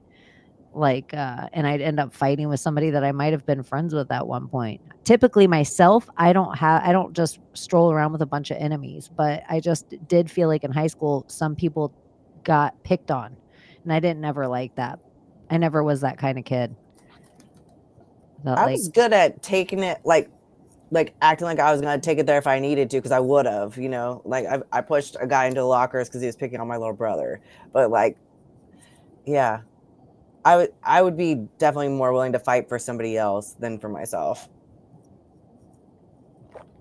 Yes. Yeah. Yes. What about for your kids? Yes. It depends because I know my kids too. So I hate, like, I remember my mom always would like take up my brother's sob story and like want to fight everyone for my brother. But I also knew my brother so well that I knew that he was the little shit that the fucking teacher was saying he was, I didn't care. Well, I do care because I'm not going to stand up for my kids if they're wrong. Like, they know that. Like, I totally have their back if they're right. But if they did something wrong, then they're going to pay the consequence. Yeah, for my kids were different, but for my brothers and sisters, like I wanted them to know that I had their back, but be like, yo, you motherfucker, like you put me in this fucking position to like have your back, but know why you're putting me in this position, you piece of shit. Like I'd be pissed, but like it's like I got my brother and sisters back no matter what. Kids, I don't know. I can't speak on kids, man. That's a touchy one. That's a touchy one. Because I don't know. Because being a parent is different, man. Like, you got to be an example. Like, being a brother and Yeah. sister, it's like you got your brother and sister's back. But being a parent, That yeah, makes you have sense. your children's back, but you also are an example. So you have to kind of like show them how to be a good character, So Yeah. like my youngest is like, I took him into the principal's office, or the principal called me because I worked at the school, right? And she was like, he was in kindergarten and he told another little girl STFU, and the principal didn't even know what that meant. She's like, I didn't even know what STFU meant, and she's like, what do you think, Mom? I was like, well, I don't know. She's like, well, I would normally paddle him. I was like, well, I guess you should paddle him. And he had never been spanked before. Okay. But I sat there and I let her do it. And so then I had another lady who totally judged me. And she goes, so you would stand by and let somebody spank your kid in front of you? Like, how do you think he feels about you because of that? I said, he knows that if he messes up, I'm going to make him pay the consequence for it. I was like, and guess what? He's never had to be spanked again, ever. And he probably never will. Yeah. And I still stand by it. I feel like I did the right thing. Like, I don't think that he needed to be paddled for saying STFU. I thought it was kind of funny, and I'm an inappropriate laugher, so I did laugh. I had to turn around and not let him see me laughing about it. But yeah, you have to be an example for your child. Like, you don't want them just to be like an annoying brat. Like, man, did this kid not get spanked? Like, well, especially because I I lived in California before here, and it was so crazy. Like, if you people were like, oh my God, I would never spank my kid. And they would like call CPS on you if you talked about spanking your kid. Mm-hmm. So it was just wild. And then living here where it's totally different, there is a medium. Like, I don't think it's necessary most of the time. Like, I never spanked my kid. Yeah, I don't know how often, if ever, it would be such a faraway thing. Even like in positive reinforcement, you don't always give your dog their favorite snack. Like, sometimes it's different kinds of treats, and sometimes it's just a pet on the head, and sometimes it's nothing. It's almost like the threat of the thing has to be the thing.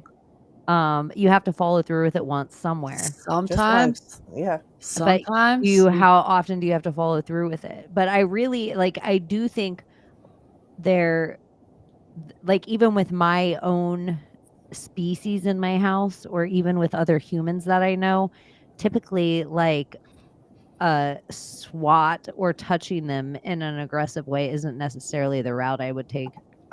Well, sometimes. So a kid is kind of an odd thing to think that I would have some kind of kid that just learning its environment or experiencing things and swat it. But then there's other things that I've recalled my parents like doing those kind of things when I actually scared them, like where I almost ran across a fire. Or, like you're just a kid being a kid out, like, like you're too close to the edge, and scared the shit out of my parents, where it like caused an aggression to come out in them. Yeah. Like your dog running into traffic is the only way I can relate it. Yeah. Where I'm like, oh shit, I'm so mad right now, but really I just thought you were going to die. You guys experience fighting words, but with eyes, or like your father would just like give you a certain look and you just fucking knew not to fucking move and sit your ass down with that look. They'll just look at you. Or my mom, you're at somebody's house and you're doing something and they feel like you're out of control, and they just give you this fucking look, and you just automatically knew. Do you guys know? I had one of those. It was more my mom than my dad, but whenever she was that angry, she would have like a hair that would just like float in the air. Like everything else in the room would be completely dead still, and then you would just see like a floater, and that's when you would know that it like just shut up and do whatever the hell you're doing. It's like starting to pick up electricity. Yeah, dude, like she was charging up. Amazing. Yeah, it's like communication with the eyes. Some little moms with big sons, and they just have to they don't even know how to handle it with like controlling this gorilla. You know what was even scarier than that too? And this still scares me to this day, is remembering going from that moment of like the piercing eyes and the floating hair, and then the phone would ring and be like, hello, and then it would start coming back down, and the hair would start floating again. It was like, what the hell? Like this witch. All moms were so good at that. My mom would be like, I am gonna, like, because my mom would always talk through her teeth when she was really mad. I am gonna blah blah blah blah blah. Hello, and you'd be like, Yep. like, but then I always felt like my dad had the memory of steel. No matter how long the car trip was, he'd be like, enough. When we get to where we're going, you're gonna get your ass spanked, and we'd be like, we'd be trying to be so good the whole way. Maybe he'll forget. Yep. Never. I know. He didn't forget, did he? I wonder what my look is. See, I have an only two. But it was more so just the fear of the thing was the thing. More so than, like, I remember the car trips sitting like so quiet, and there must have been like times, but because I remember, like, if we can make it into grandma's, like before dad grabs us by the arm, home free, because dad's never gonna spank us in front of grandma. Like, but then I don't ever remember any spankings. I always remember I have all these things when I'm looking back at, like, the threat of spankings. I remember my mom making us go out to pick switches one time, and so I was like, very quickly in my head I got the logic of things. So my brother and sister got tiny little switches. I brought my mom like a log. I was like, let's go, like, let's see what you're made of. Swing away, bitch, swing away. Because how hard can she hit me with the log, where everybody gets the tiny little small switch, and then you get like a little whip, you get like a little slave whip across your thigh or something. Well, the trick is you get the dead and dry ones. Yeah, just a log snaps on you. And then that's where I first learned how to act too. Yeah, Albanian moms, we call it a thupur. They would take like a branch off a tree and like make it bare, and they would walk with it, like if they're going to the park or anything, as like, hey, if you misbehave, this is coming home with us, so you better be on your best behavior. And boy, did that shit fucking sting. Oh my God, man. Oof, yeah. But yeah. That's the same as the principles with the paddle, though. Just having this little weapon, like a horse whip, just hanging on your wall all the time, of being like, act up. Like, my mom, if you act up, this is here. My mom, when she used to go to school, and my dad, they used to, I guess in school, take a ruler and hit the tops of their fingers, or put a ruler on their back and like kind of like have them on a chair. Like fucking torture devices in school. So fucking crazy. Like with the ruler and everything. It's just like weird. Oh, I have an interesting educational story. I remember I had speaking of fighting, I remember I was talking shit. I was this kid in high school. This is where I almost got into a fight. Here's an interesting story. So I'm in some science class in high school with a bunch of jocks, and I'm talking shit about the the football team because they're sucking so bad, and the science teacher is always like, it's either science teacher or history teacher, right? Stoner is the football coach, right? So there's either the mine was the math teacher. Was it the math teacher? Okay. In my school, but I think it was a history teacher. And now that I'm thinking about it, because I may have failed that. Anyway, I was talking shit about the stupid football team, and this guy like literally openly encouraged the other guys to like threaten me. And he was like in class. You know, it was before cell phones and recordings and everything like else. But he was openly like, did you hear that shit? They're talking shit about you. You might want to meet him after class. Like, they would do that shit in school back then. Like, because things weren't recorded. There wasn't this threat that you were going to show some shit you talked to a student would show up on YouTube. That's a different world now. Do you think somewhere are the fight, because we should have actual physical fights more, and because they don't exist in our society, that's why the new battle became sports, because that energy was carried over to like baseball and football and these kind of things. So then people argued about teams they didn't even belong to, like colleges they never went to, but they'd wear this merchandise from and then get in fights with people because it was their new thing. And then now those sports are all falling by the wayside. So it's like esports and cryptocurrency are the new sports. So now people are in an online battlefield fighting with each other about whose crypto is going to be the best. And so it's just like a new way, like people need to fight. Do you think people need to fight? Well, look at Honestly, hooliganism. Like hooliganism is the hardcore version. We don't even really have that in the States, right? That's like the soccer teams over in like the UK. yeah.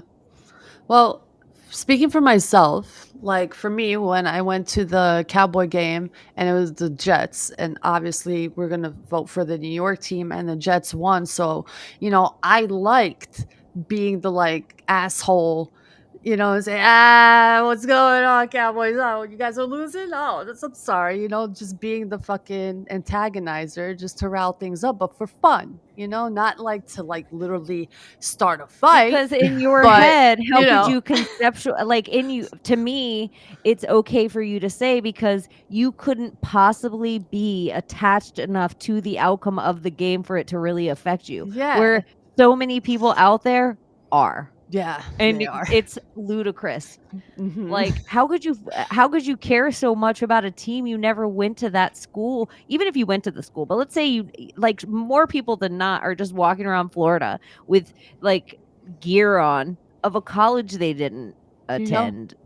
you saying what you said, saying that we know the fun and the I guess the magic behind it, but my best reactions were the people who took it very seriously. Their fucking reactions were like golden because I really didn't give a shit who won or not. But because I was from New York, I chose fucking the Jets.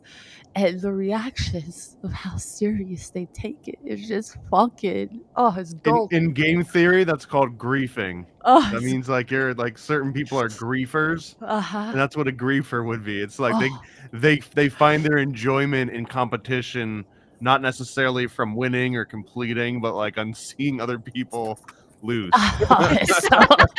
It's so funny, I swear.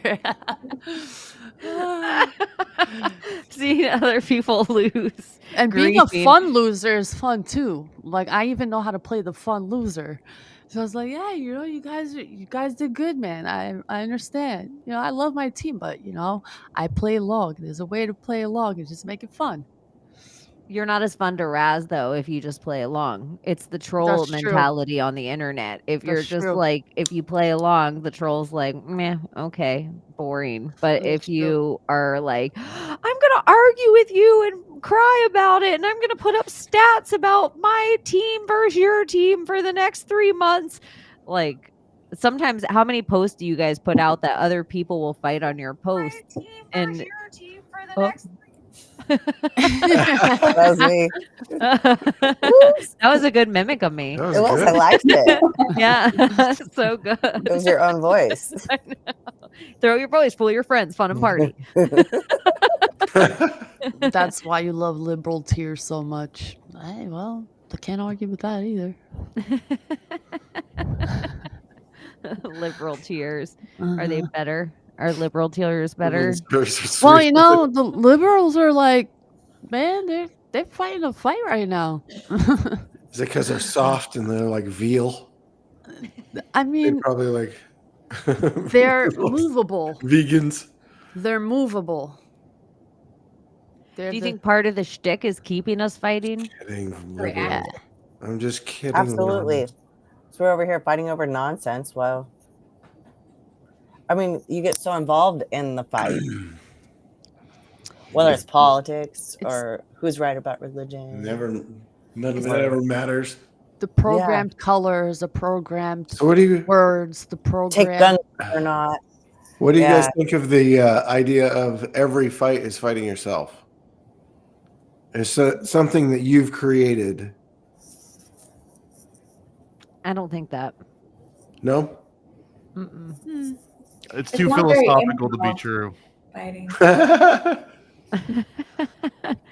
No, I feel like a lot of the darker shit, like even the people that are like, you are the ugliness you see in the world. I'm like, I don't think that's necessarily true. I think you could stop looking at that stuff and decide what window of the world you want to look out of and just become naive to aspects of the world.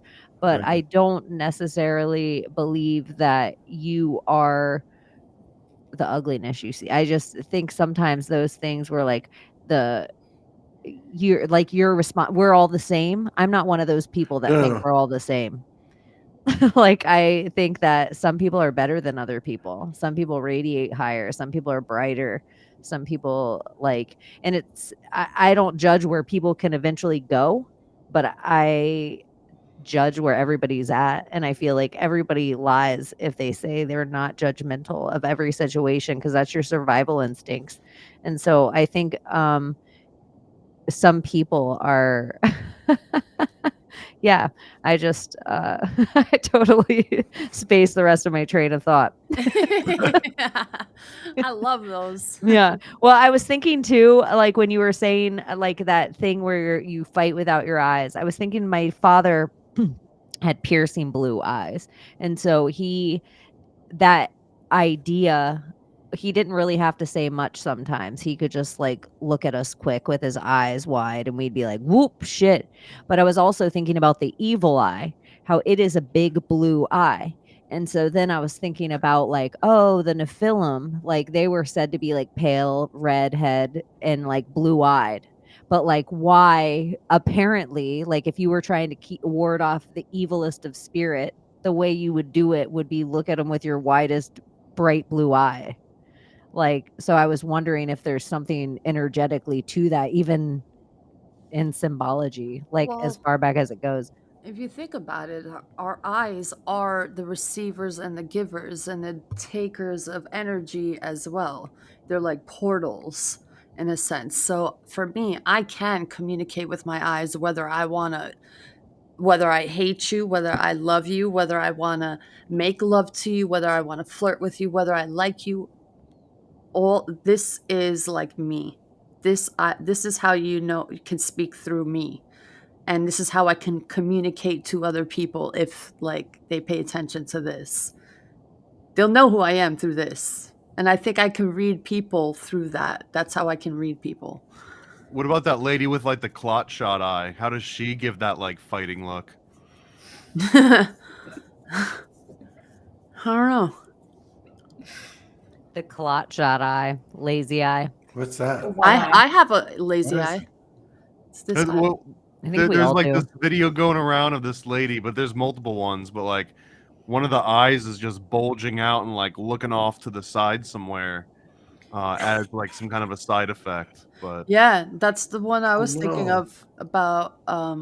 She's on TikTok and she talks But about. like, let's say her school. kids are misbehaving, right? Like, what do you do? Like, how do you non-verbally convey what you're doing right now is messed up? Because she just got that one big googly eye. yeah, she covers up the bad one and just gives the evil eye the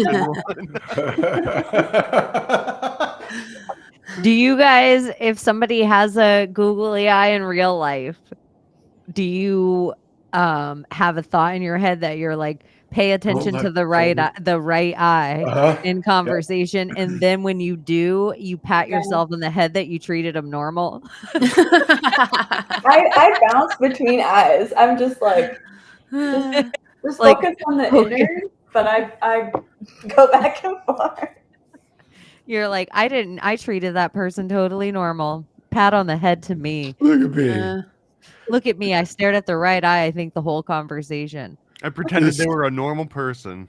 I wonder what that is. Like, what happens to Lazy eye people?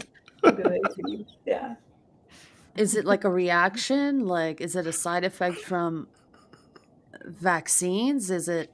I have I think it could be, but I also like there was people with lazy eyes, and certain people got an eye patch over the other eye, and so it would make both their eyes like the same strength. But I Mhm. have a friend that her eyes are normal, but apparently it's weak. That when every time I would know, like your mom's hair of her Me. being mad, I would know when my homegirl, I was like, oh shit, like she's blackout drunk because the eye would leave, and I Mhm. was like, That's me. you Like get a sometimes you wop notice eye. it, sometimes you don't. It's just weird. Yeah. Or an eye's just like the eyes like still wants to party. Mhm. That's why It's it's like a dead weird giveaway on those when. DUI roadside checks. That's usually where they do like the, follow the light, and they're looking for the eye to like bounce a little bit because you don't have control over it anymore. Yeah, it's like weird. Like when both eyes are open, I see with my right eye only, but the left eye works. But when I close my right eye, I see very blurry with the left. So it's like this one's just way stronger. You might actually want to put a patch over your good eye because Oh man, that's how you train that. I I know. didn't know that. Listen, guys. I was We can supposed all to do it do for the that podcast if as you a have to wear a kid, patch. but this is my trauma, man. My trauma. Yeah. Me going to school wearing that eye patch with Oh, glasses. Oh, did you really? You were one of those kids? Woo! Oh why my do god. parents do this Fun. weird shit? My wife's mom made her wear the whole headgear I to was school. Oh yeah, bullied my sister. so bad for it. My poor Oh my sister. god. She had the whole headgear with the in the Yeah. Poor 70s. Layla. She went through it in school. No wonder they called her Dude, Laylo. shit. They called her Captain fucking Laylo. I'm telling you, I'm a fucking champ, bro. Life was fucking insane. It was hard. It was insane, but I'm glad for it. Do you know how much I learned from That it? city life is so different than how I grew Oh, up. it is. It really is. It's insane. I don't recommend it at all. If you're rich, do it. If you're not rich, don't do it. Don't live in the city. Don't do it. No, the city seems like a fight every day. It is. It It's a seems like a fight to survive, a fight to find walking space, a fight to find a seat on a subway, a fight to drive, a fight privacy. to it seems like a fight to find a piece of Concrete. grass. Now, concrete we know absorbs energy and it absorbs your energy, like makes you feel tired and weak, and you're living in a concrete jungle. Come on, man. It's just like it's its own world. It's its own matrix. I don't like it. Do you think that creates fight, all that stuff? Oh, hell yeah. Because it's like, eh, what I see, this is what I see. Everyone's like, "Oh, I'm going to the city to go find myself." How do you find yourself in that chaos? Like, honestly, don't you find yourself in peace? Like, I don't understand that concept. I came to the city to find and discover myself. What? Where? In the slums? Like, I don't get it. I don't understand. Like, you literally are living amongst copycats. You can't really speak your mind. You have to be a certain mindset, especially now. Totally accepting, non-judgmental. Don't speak your mind about what that person. You can't have any thought to anything. Like groupthink? Yeah, I don't like it. Have you ever been to a cockfighting? No, Not to take a hard left. no, Or what about they a exist. bullfight? Or anyone No, in here? Have you been to like something never where will do people have put two things in a ring? Dog fight? that. I will never do I've been that. invited, but yeah, I wouldn't be able to stomach watching any of it. Mm-mm. I've heard that out of all of those, the cockfighting is one of the worst, like one of the bloodiest. I don't want to see that. Mm-mm. Yeah, it seems like all of those things are crazy. And to make something to be a fighter, you kind of have to traumatize it. Okay, let's say if we, if we delete fighting completely, would that delete the fight of life? Like if we just wanted to delete the idea or like program, let's say, if we could, humans to not ever fight and just be haha, all kumbaya. Would that like kill a certain desire in humans of like fighting for something? Or Does a deer fight to get away from a tiger? no, it just runs, no? I don't know. Do some animals fight for their lives like that? do peaceful prey animals fight for their lives? Do they have sometimes things on them that are maybe like harsh things, or like a sloth is just crawling, doing its thing? I don't know what, like peaceful animals that are just doing nothing also could be a deadly animal. Does a when they're- jellyfish fight? Yeah. Like, what's a jellyfish up to? So what's this What the idea hell are you doing? of Yeah. 100 years of peace, 1,000 years of peace? What does that even mean? Like they What? talk about 1,000 years of peace to come, right?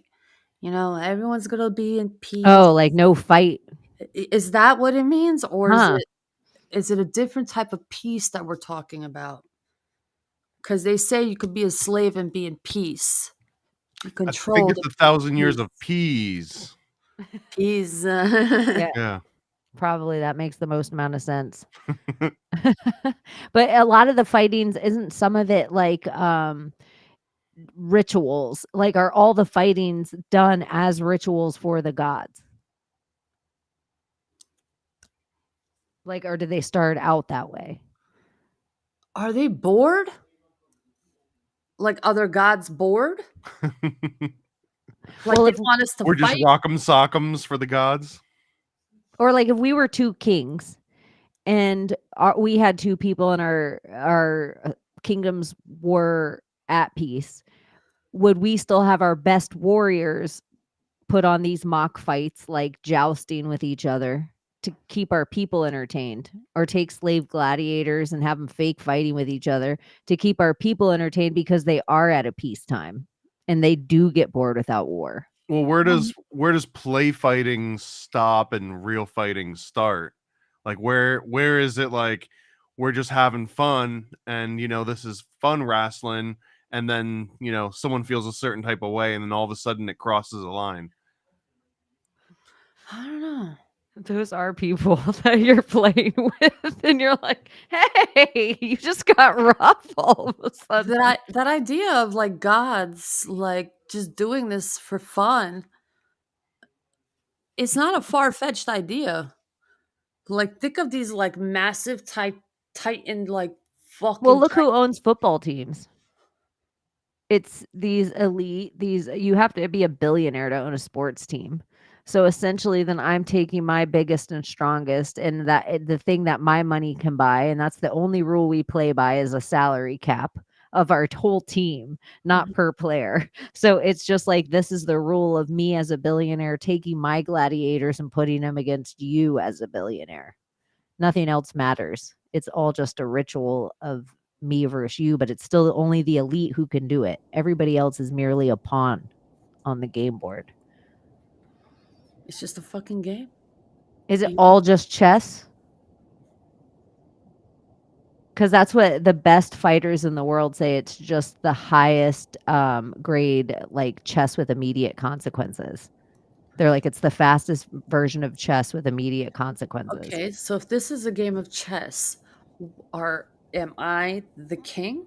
Am I the queen? Are you the queen? Like what piece are you? I want to be the queen, where I can move all over the board and conquer shit. Well, that's what the pawn can do if it touches the each side enough. The pawn can become. Eventually, if it reaches the other side.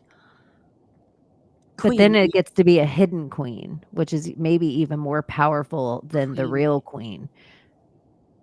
I have a Because- problem with the chess analogy just because you can't really like live out your frustrations through a chess. Like you can watch a chess game and then not even realize that someone just won, right? Like all of a sudden two dudes just stand up and walk away and you're like, oh, I guess that's over now.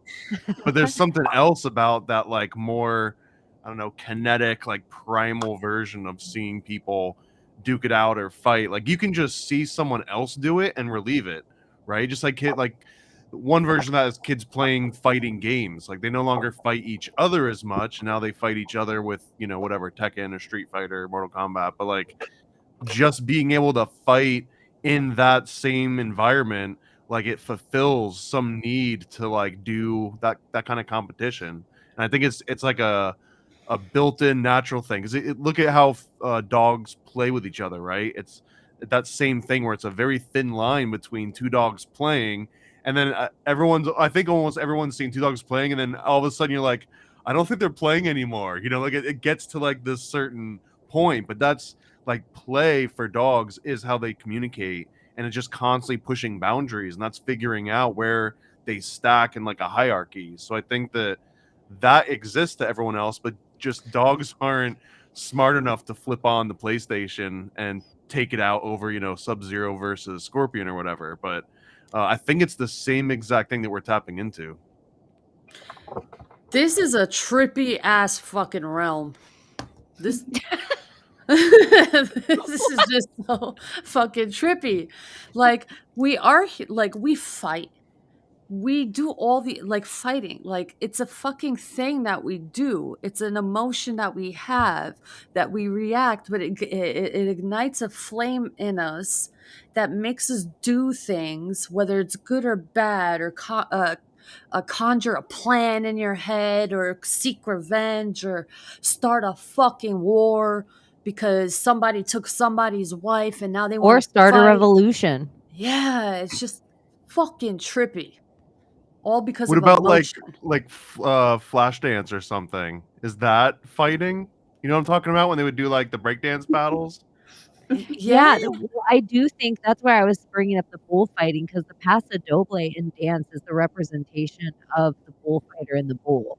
And so I wonder of how much dance in battle was the exact same kind of precision and choreography, that if we could dance together like that, could we also choreograph certain fight scenes together like that? And so then we're also putting on theater instead of necessarily fight, where you're like, oh, all the fighting's fake. You get into the WWE and that the boxing's all rigged again. But how long? Maybe it always has been, because it's all like a choreographed dance. You're breaking up a little bit, or is it just me? I don't know. A little bit. You're getting a little muffly. A little muffly. Oh. Gordy, yell at Cheney to balance things out. Oh. It could be my mumble. It sounds good now. I've got a secret to share. I'm not super proud of this one. It's fight related. Do it. But I did music for some of the original Bum Fights DVDs. Do you guys remember Bum Fights from the 90s? Yes. No, not me. So it was these guys out of Las Vegas called In Decline, I believe, and now they're kind of like a graffiti crew, or I'm not really exactly sure, but somehow I inadvertently got connected through them. So if you've ever seen Bum Fights 1 or 2, or there was an ancillary project called Chingo Bling or Bling Bling's Sing Along. But anyways, if you're not familiar with Bum Fights, it was this kind of a cruel sort of thing. These white kids in Vegas would go and just find homeless people in parking lots, whatever, and offer them money to fight each other. Like, you know, you two fight. It doesn't matter who wins. You each get $50, or like, and then it would get into kind of like jackass stuff where they'd say, go bash your head through that drive-through sign and I'll give you $80, or go, you know, do this crazy stuff. But Bum Fights was like a very specific moment in time that kind of revealed a really dirty thing about It was right after everybody. Girls Gone Wild. It was like we got into this time of like video, but it's around the same time, I would say, as Kimbo Slice was fighting in the backyards of Miami in Jorge Masvidal. So I would say like it's all around the same time that like it was the end of VHS. Like right at the beginning of DVD. It was like this like little bit of time where the VHS was cheaper to make. So all of a sudden the things you could sign up for and get a video of was wild. It was Girls Gone Wild. Bum fights. It was kind of like cockfighting, but with bums. I don't like fighting. Like physical fighting. I don't know why. It's just like I feel like it's not necessary. I feel like it's like a lack of control thing. You know, like there's other ways to resolve shit than physical like hurt. Right, but like even Cheney was saying before, or I mean, at least I asked and I kind of led her to saying that like a in some instances, physical abuse hurts for far less and far, like it's not as strong as a hurt than some kind of emotional stuff. Like if you just had a parent or a friend or someone that just constantly was like, I'm disappointed, you're not even worth my time. I think I'd rather just get hit every once in a while, because you can kind of get over that and you can compartmentalize it easier and you can kind of like resolve it more than, I guess, like emotional abuse. So sometimes there's like this weird trade-off where, like, are you replacing corporal punishment with some other sort of negative punishment, or are we just talking about positive reinforcement only, and that's the only way to go forward? Are we fighting because it's something that has been programmed into us and we think that it's okay because it's a release and it's like a program that they taught us to say, like, oh, this is just a way to react, that it's okay if two people are like in the mood to just fight? Isn't that like an excuse kind of for like not taking, I guess, accountability for how you react to a situation, where you can instead, be that peace, if you want to be that peace in the world? Like, if more people can control that part of them instead of like, let's kill each other, That's my opinion. I mean, Yeah. I know we've been kind of and I think I'm going to probably offend some people maybe in the chat. No. But that was my observation during the whole COVID cooties thing. And I came up with this like overall statement that was like, first one to go caveman loses. So the first one to be reactive or yell or get physical loses, versus someone who's like very stoic and calm in their point. When you get so defensive that you have a physical reaction, you're not really like on a solid argument. So I think we're at a place where we can outwit our opponents rather than just using physicality. And that's why, in another realm of fighting, like they also have court on TV that people can watch for, people warring. But anyway, so that's just my opinion, and I'm not a man, so I don't maybe understand like the physicality of wanting to have that kind of energetic exchange through someone else. Yeah. But I don't know. I just feel like we could be above that, and you can really, Yeah. I don't know, civility. Like, Doesn't why- that why Jen, can't we do that? don't you think that energy comes from the same space, like that sacral chakra, that sexual, that spot? Doesn't it come from that, root? That Is that our Mars? What is our war or fight planet in Yeah, astrology? totally. Our Mars. Yeah. So Yeah. that would be our masculine. And so maybe one of the issues with our fight is our emotions are getting blended in, and that's our feminine. Yeah. And so it's a polluted kind of caveman, both. because it's like there's no reasoning with you. You've decided to just get mad. Yeah, like the calm fighter almost always wins. Like Bruce Lee's thing is like, be like water, know when to fight. Not every fight is a fight. Not every argument is a fight. There's a way that you can like speak to someone that will be like, wait a minute, you know what? You're right. Because Yeah. I've done that in situations where, oh my God, these motherfuckers are about to fucking brawl. Hold on. Guys, come on. Are we really here to do that? I'm here to have a good time. You here to have a good time. You here? So what the fuck are we doing? Come on, let's go get a shot. There's like tons of You know? studies that women bouncers now, and women like because once you bring a gun into it of an armed guard, the gun is the great equalizer. So they're finding studies that having women in these positions trained with a firearm or at doors being bouncers, they de-escalate so the fight doesn't happen as much. Mm-hmm. Because all of a sudden a man putting his hand on another man's chest and his hand on another man's chest and telling him, bro, it's like amps the situation in Yeah. a way that a woman doing that exact same thing quells it a little bit. So they're finding like a lot of clubs and stuff are starting to use women because it's less fight. Wow. You mentioned a firearm there too to make it, and it's one of my favorite quotes is God, what is it? God made man, and Sam Colt made him equal. Side eye. Yeah, it's like that's the iron and the like our female. It's like it's a Colt 45. I'm giving someone in the chat a side eye. Right I now. also think that guns are like dogs, where they're the two things that were the great equalizers for women. Like the most peaceful societies around the world for women usually have a lot of guns.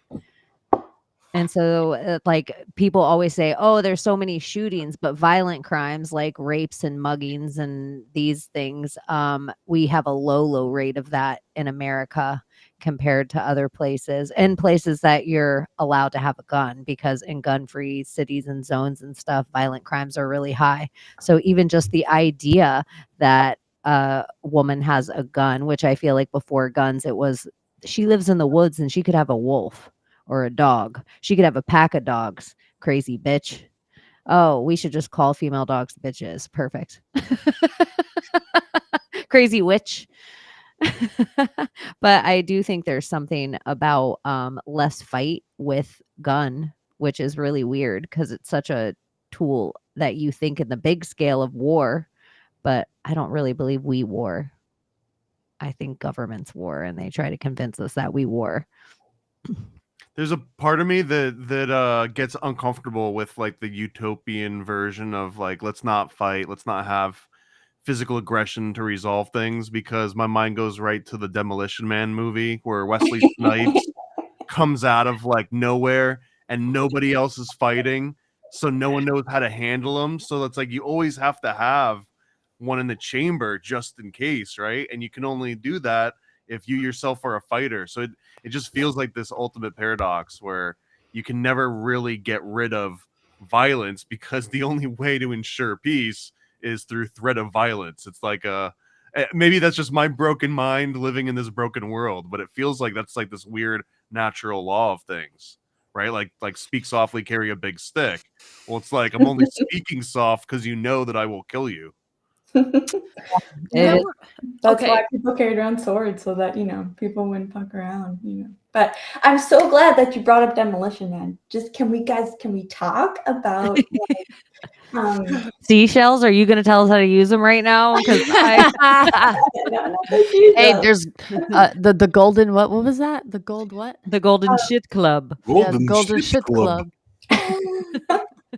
Okay, but the whole like AR sexy time, like how far off are we from that? I just people can roll their eyes at astrology, and I can say a lot of disclaimers to try to make you realize kind of where I'm coming from, but I just kind of want to get into the juicy stuff. How do you do? Mars is Kazemi, so kissing the sun, and it's like this 2-year cycle. And so Mars is in Scorpio, which is like rules sex, and it's opposing Uranus, which is like kind of alien tech, and it's unexpected. And I just keep thinking like it's gonna be like AR sexual profiles. Like, I don't know, like maybe you can upload your moves to the social platform, and then people can like download it, and there could be like extramarital affairs, but is it really an affair if you have It's like Jenna Jameson making her vagina. It's like, is she really cheating just because all these people are hooking up with her vagina? Like, if you download all your moves, are you really cheating if somebody's just making out with you, or if you're S-ing their D? But think about like all of the gadgets we have right now. Like how far off are we from that actually being a potential? Well, speaking for me, and for someone who's seeking a non-vaccinated person, that is probably highly likely on my spectrum. So I don't know, because everybody's just sleeping with everybody nowadays, like carelessly. Shit. Would you think it would be like cheating if you found your partner was training an AI of their personality and then having it start a relationship with an AI trained by another person, and like their AI personalities are like hot and steamy, right? Is that cheating? Would you like that? It's complicated. Like if Chance had his AI personality out there and Oh, yeah. people could download it, would you be Or like, let's okay say he with was that? personally training it to be more friendly with someone else's AI personality. Like he himself wasn't doing anything, but the AI Just his definitely AI. was. I don't know. That's pretty gross. I wouldn't want to participate. That's sacred. That's special. For someone to know all your moves, I think like people how should you kiss, like that would be so weird. Just that part alone. Just if you could just download your French kiss. if people were Just the word just French stop, kiss is so funny. I'm saying, like, I feel like that could be a thing. people should I just think so. stop watching porn and actually practice sex with someone you actually care about and reach the state of nirvana, like the actual orgasm, not just the basic orgasm, like the spiritual fucking orgasm. And then maybe you wouldn't want those toys and those AR Okay, experiences. Genji, real quick. If you made an AI that you taught it your moves, would you hook up with it? Interesting. That would be interesting. I don't know. Heck yeah. Is that cheating? Well, if But not would that's Demolition Man. is it? Yeah, it is. Would you if you made it your clone, would you hook up with your clone? You're welcome, Chance. I don't think so. But I don't think it would be as fulfilling because I'm not a man. That's just my opinion. That's just where I'm coming from. But Yeah, but knowing what you know and in your world, would you want that experience for yourself? What you would give to someone else? I would. Oh my gosh, this is a crazy like, in That's the the weirdest AI world. Here's a AI weird thing. I still, In a probably world, wouldn't, but I would be like, kind of curious. if you could attach whatever kind of sensors to yourself so that you could, let's say, experience the reverse effect of your partner. So you, like, men got to feel what their woman was feeling and vice versa. Ooh. Well, okay, Yeah. this is I too would. long, I would like to know what a man would feel. but at That's least penis in for a my- day. In my head is sorry, Chance. I don't know. Like what I'm thinking of in the moment is I'm putting myself psychically like into him anyway. So I'm already like imagining like what the reciprocation is experiencing. That Well- is what you're already trying to do. Yeah. Like that's already the goal. Right. And there's a way that actually you give and receive, and it depends on which way you are. If you're laying down, you're taking. No, wait. If you're on top, you're taking. If you're laying down, you're giving energy. So the person on top is the one that's usually, Oh, yeah. yeah, and the person laying down, it usually will maybe feel tired or whatever, and the other person will feel energetic or whatever. That's part of the Tao, I think, or tantric, whatever, in China they teach that, or Buddhist, I don't know, whatever. Tantric. But Is yeah, that fighting? Bottom. is that fighting? Mm. There is some fight I think in bed for sure.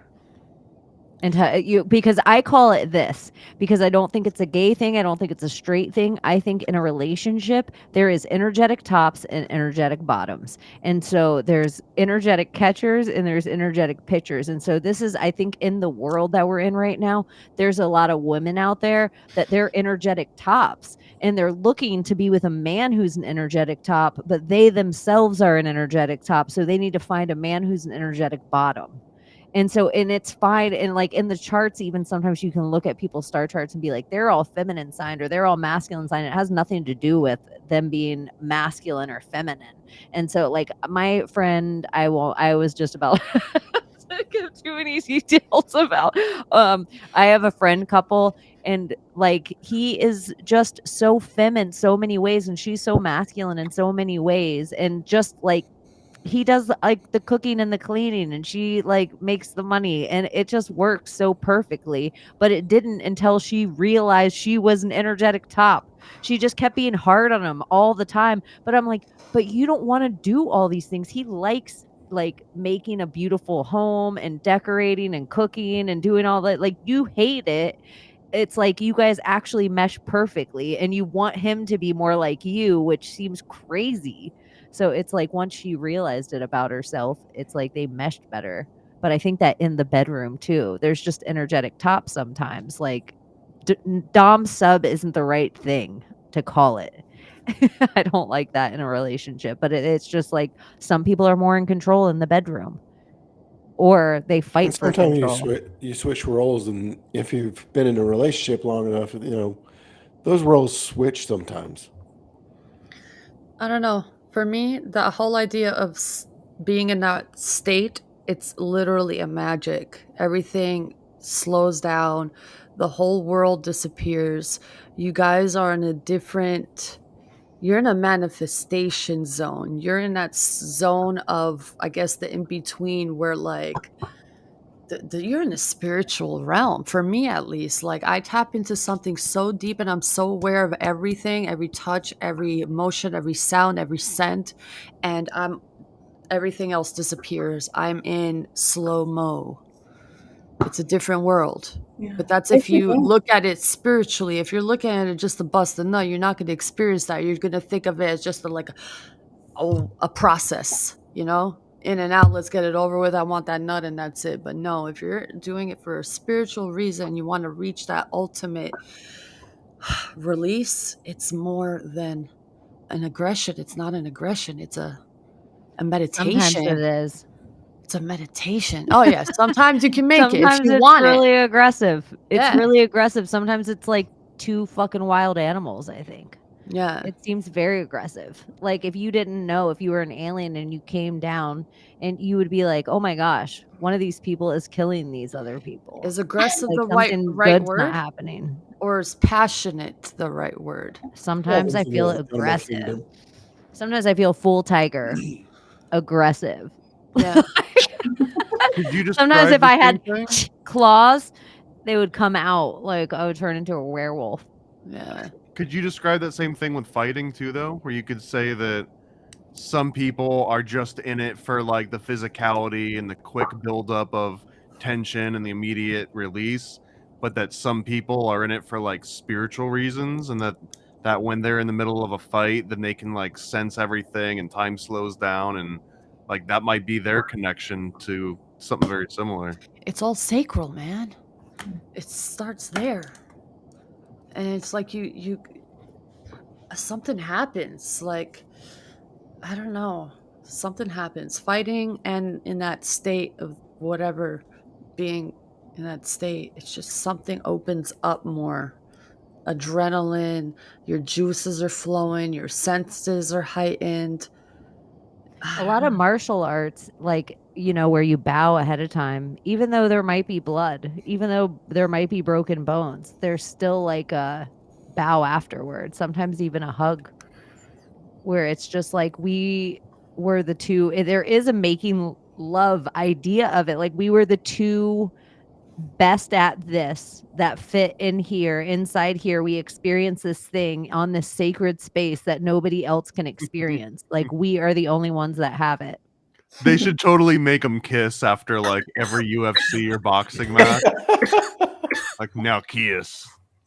There was a guy that kissed another guy after a match, and it was like super. People are like, "Oh my gosh!" He was a Cuban wrestler, Yoel Romero, and he would go up after people after he beat them and be like, sometimes kiss them right on the mouth, and they were all beaten. They just got knocked out.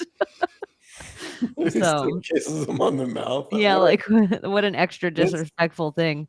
Really? Like I just knocked you out and I just kissed you on the mouth. That I know who would think like a kiss of death, like disrespectful kiss. Like the sacred geometry of it's all, like you're boxing in a ring, but the ring is square. I would file folder it under like just dancing, sex and fighting, dancing, because you can decide to get into a groove, or you could totally, step on each other's toes and do your own thing. You could harmonize or not. To be a good fighter, you have to be like, it's the same as being a good dancer. You have to be trained. And the Cuban guy, I wonder if he knew about like, so my ex-fiance was a jazz percussionist, but he learned all these different kinds of drumming. And one of them was Afro-Brazilian drumming. And it was this Yoruban tradition. And it's somewhat related to capoeira because of the orishas are the same. Mhm. But in the music and in the fighting, they all have to wear white to like remain clean and pure. And it's this whole like ritual and very sacred, but it's more of a dance. It's fighting, but it's more of a dance. Yeah. We have that too. It's called the eagle dance. It's two eagles fighting. Huh. That Yeah. seems You pretty. wear white? Yeah. Huh? No, their base color is white made of sheep's wool. And then they have these red vests with gold like figures and symbols. It's very pro like Sparta, like before Sparta, Dardania, like ancient jubletas. That's what most fighting styles are all Mhm. from animals. Mm-hmm. And Like- dances. Every single, and dances are all from animals. So it's like, and they say with dance and fighting, it's one of the very few activities on the whole planet that uses both sides of your brain at the same time. So that they like for Alzheimer's people, like if you were trained in fighting or trained in dance, it would be like a free flow. You're using like an artistic part of your brain and your analytical part of your brain. You're doing like two things at once. And so I think that's probably true for sex as well. Dancing and fighting and sex, you're probably using both sides of your brain.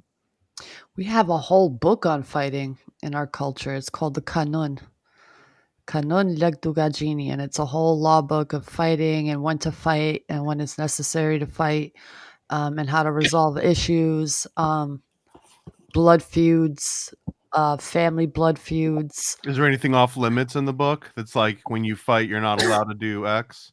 Yeah, no women or children. There's so much. I don't have the book here with me. I left it in New York City, but Andy Kaufman, not big in Albania.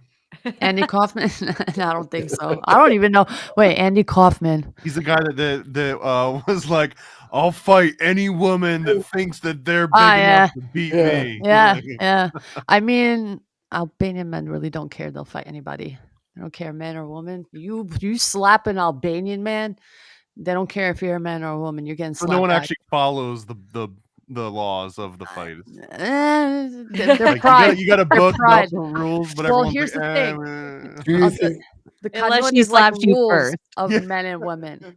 So it's like, yeah, we don't hit women and children unless they hit you first. Unless they hit you first. Yeah. I mean, it's crazy. They have kids who are born into blood feuds where they're not allowed to leave their house. Since the day they were born, they're locked up in their homes because they have a death on there. Like if they see him, like he's dead. We Like got blood for blood. Hatfield and McCoy is a big one that's like American centric, right? That lasted for generations. Mm. I'm Really? a Hatfield by you really? marriage. I'm a Hatfield by marriage. Yes, I am. Huh. Yes, I am. You're a Hatfield? Wow. Yeah. Does that come Yeah. with like a 48 pack of Mountain Dew or something when you get married, or how does that work? It comes with a shotgun. Yeah, makes sense. It comes with a shotgun at the wedding. But yeah, that is a big, huge. Can you imagine like a family feud that goes on still probably to this day? But then until I think in the 90s, a Hatfield and McCoy got married. Like finally. I don't know how much you know about this. This is like one of don't the know a oldest ton. fights in American history is the Hatfield and McCoys. But I read this one theory that it was friendly fire that it all started over. Like a Hatfield accidentally shot a Hatfield, or a McCoy accidentally shot a McCoy, and then it turned And into a they blamed feud. it on him. So because no one wanted to take the blame for the friendly fire, and then it just kind of spiraled for generations. Right. That seems like a lot of wars and feuds is that it started out as friendly fire, like different mafia wars, like somebody inside the family actually killed the dude and then it ends up being this family feud.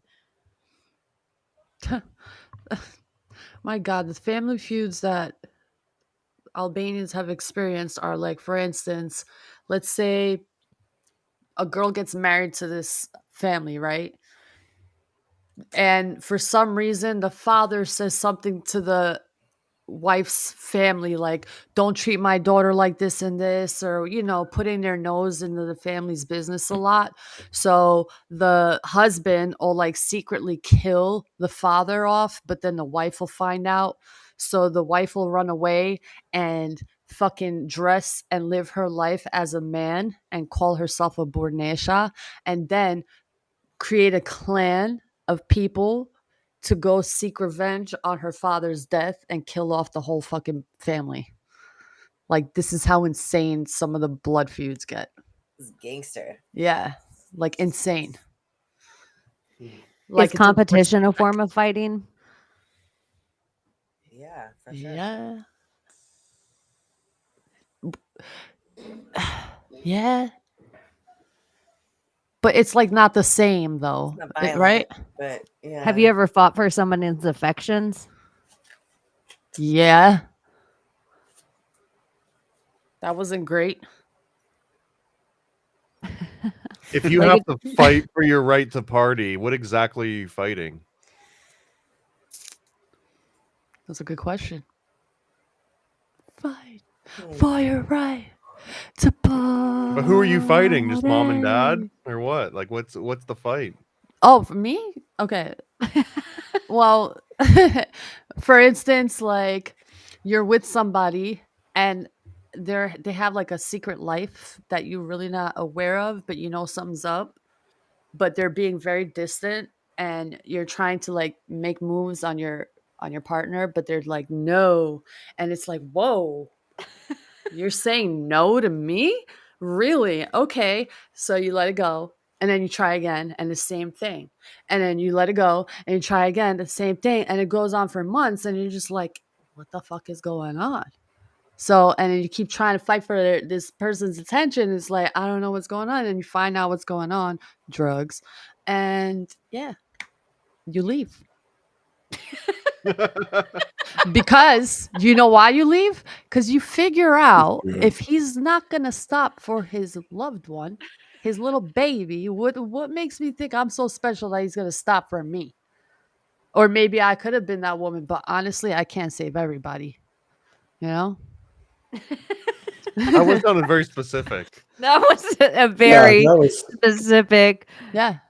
Analogy. I'm real. I don't give a fuck. I really don't. I'm like the female Zherka, but like lower, like not that crazy, but crazy. You guys know who Zherka is, right? No. Who's the Zherka? What's a Zherka? Zherka is this I guess the Tates, the Albanian Tate, you could say.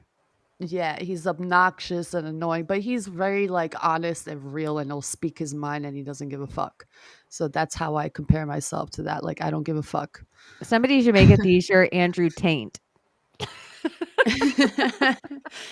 Andrew Taint. Taint. Oh, Taint. Yeah. Andrew Tate. I was thinking, Thomas, I was watching your episode today and I was thinking you should make a cootie shot t-shirt or a sticker. That part made me laugh so much. But anyways, that's it. You guys, to love see that what I'm Britney talking shit. about, you'll have to go and watch Paranoid American. If my Cherie was here, she'd post the episode. Now she's in trouble. Yeah, she definitely missed, isn't she? I love She her. would post it, so you can go find it on Paranoid American's YouTube. It's the last thing he posted today. Yeah, then it's a new series, Paranoid Pages. I like that stuff that you posted on Britney. I'm maybe working on a Britney. set of them, although I don't know what the legality is yet. I guess Yeah. we'll find out the hard way. Yeah. Well, can they sue You're you? so creative. I love it. I don't know. Like I have one. I haven't showed y'all. One's called Turd and Herd, and it's got like Amber Heard pooping on a bed.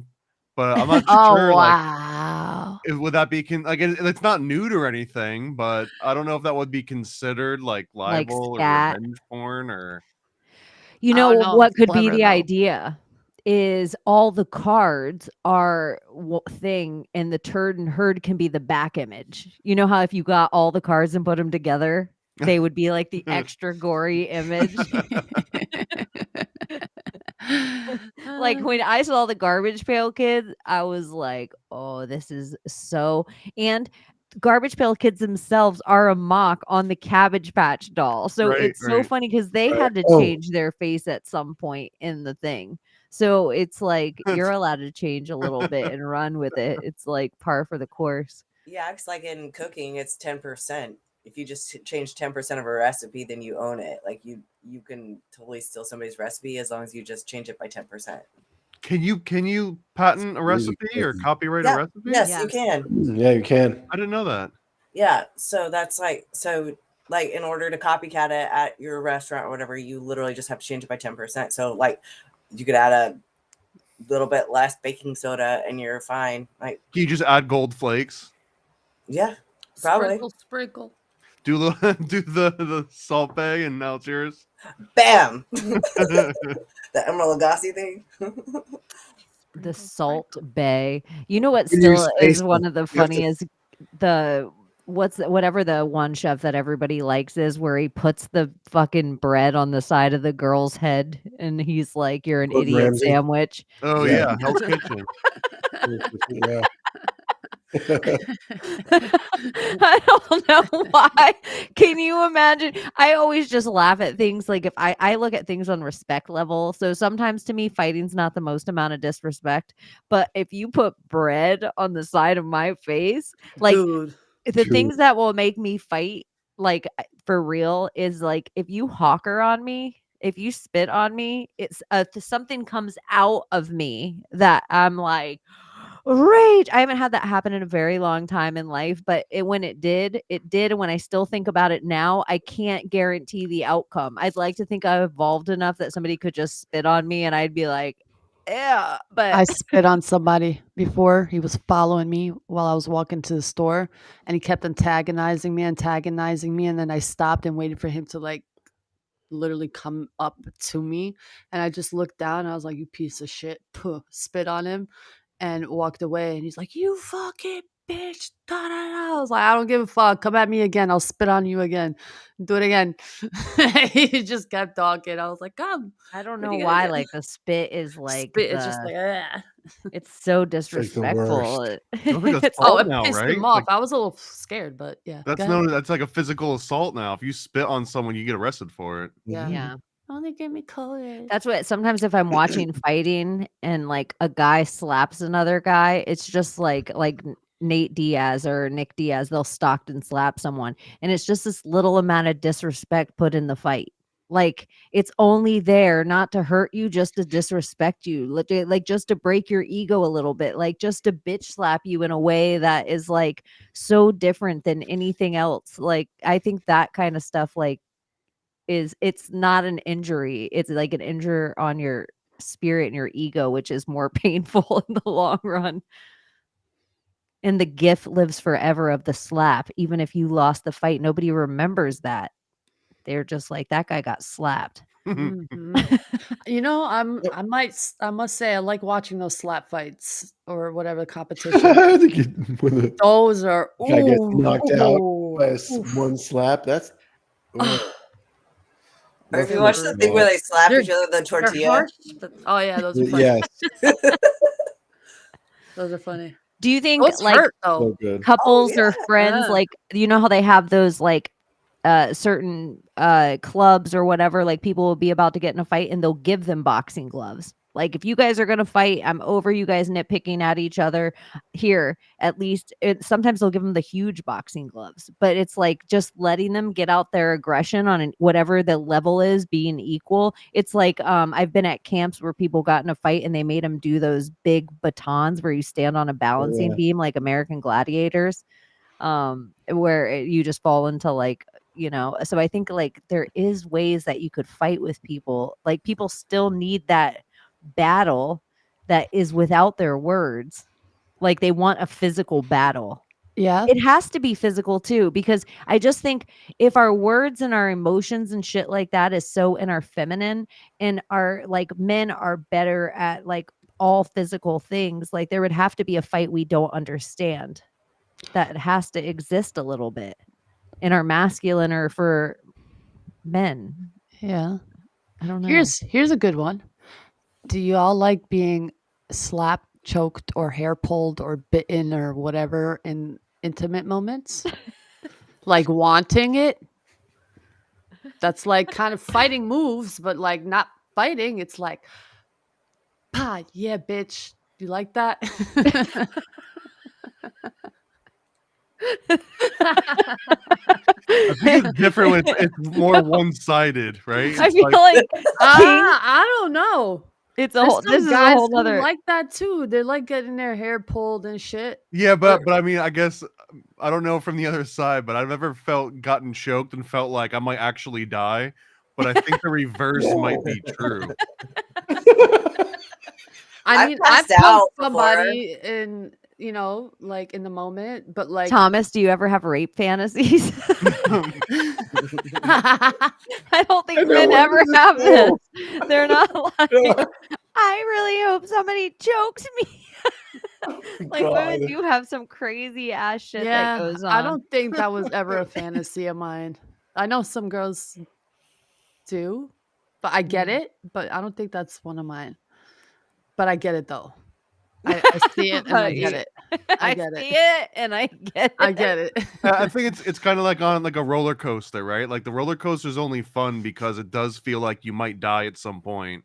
But if Uh-huh. you go on like one of those kid roller coasters, you kind of understand like I'm not gonna die from this. I'm fine. Yeah. So it takes some of that thrill out, I think. Like making somebody walk right on the edge. Like you might die. Like this will make it even better. It's like why guys choke themselves. It's like the David Carradine, the Red Scarf Club. Like Right. maybe they were just jerking off. Maybe they were. They're like, it's not even about gay sex. It's just nobody can choke them like They a man. didn't have a woman in their life that was strong enough to really make them feel It's like like they were this- gonna die. Yeah, it's like the same thing as guys like being like, I would love to have a lady masseuse. She just can't massage my back like I need. No wonder why they took that video down, Janie. That would be frustrating. Imagine was if you're just not a gay, but masturbation you need a man to choke you.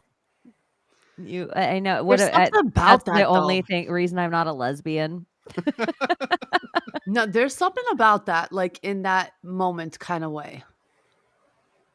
You know? Yeah. There's just something about it. It's just like, oh damn, all right, okay. Like, I don't know. I guess it's for like a very dominant female when they like to be dominant and someone else takes control. It's just like kind of more of a turn on. It's not like in a painful way, I guess, but it's like oh yes, you can take control of me because not many people can. Thank you. You know? It's good for you to take the lead, you know?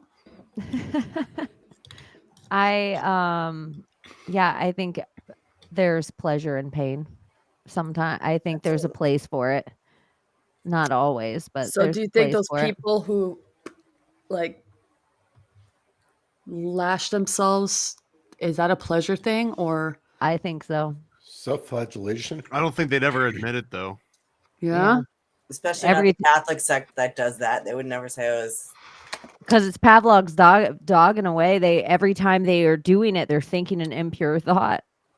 No, they actually acknowledge the euphoria that comes from that, from the pain.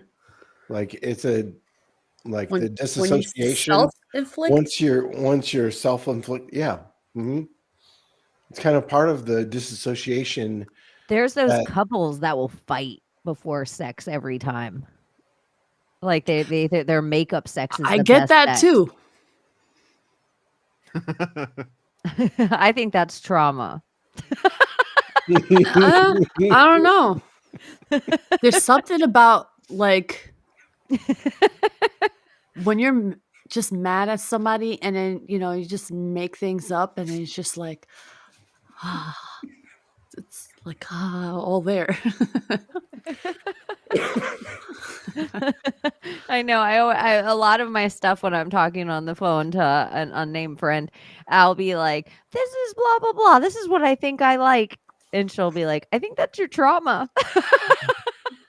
But she says it to me like at least once a week. Maybe it could be trauma. Some of us need the reminder. Yeah. I don't know. I'm not a professional, but like I get it. Isn't it all? It's always trauma. There's that. I guess that idea of like, oh my god, It's all pleasure or trauma. That's what everything is either based on. Isn't that what we're talking about? Even the fight or spanking your kids, it's like everything is based on pleasure. An addiction of a feeling.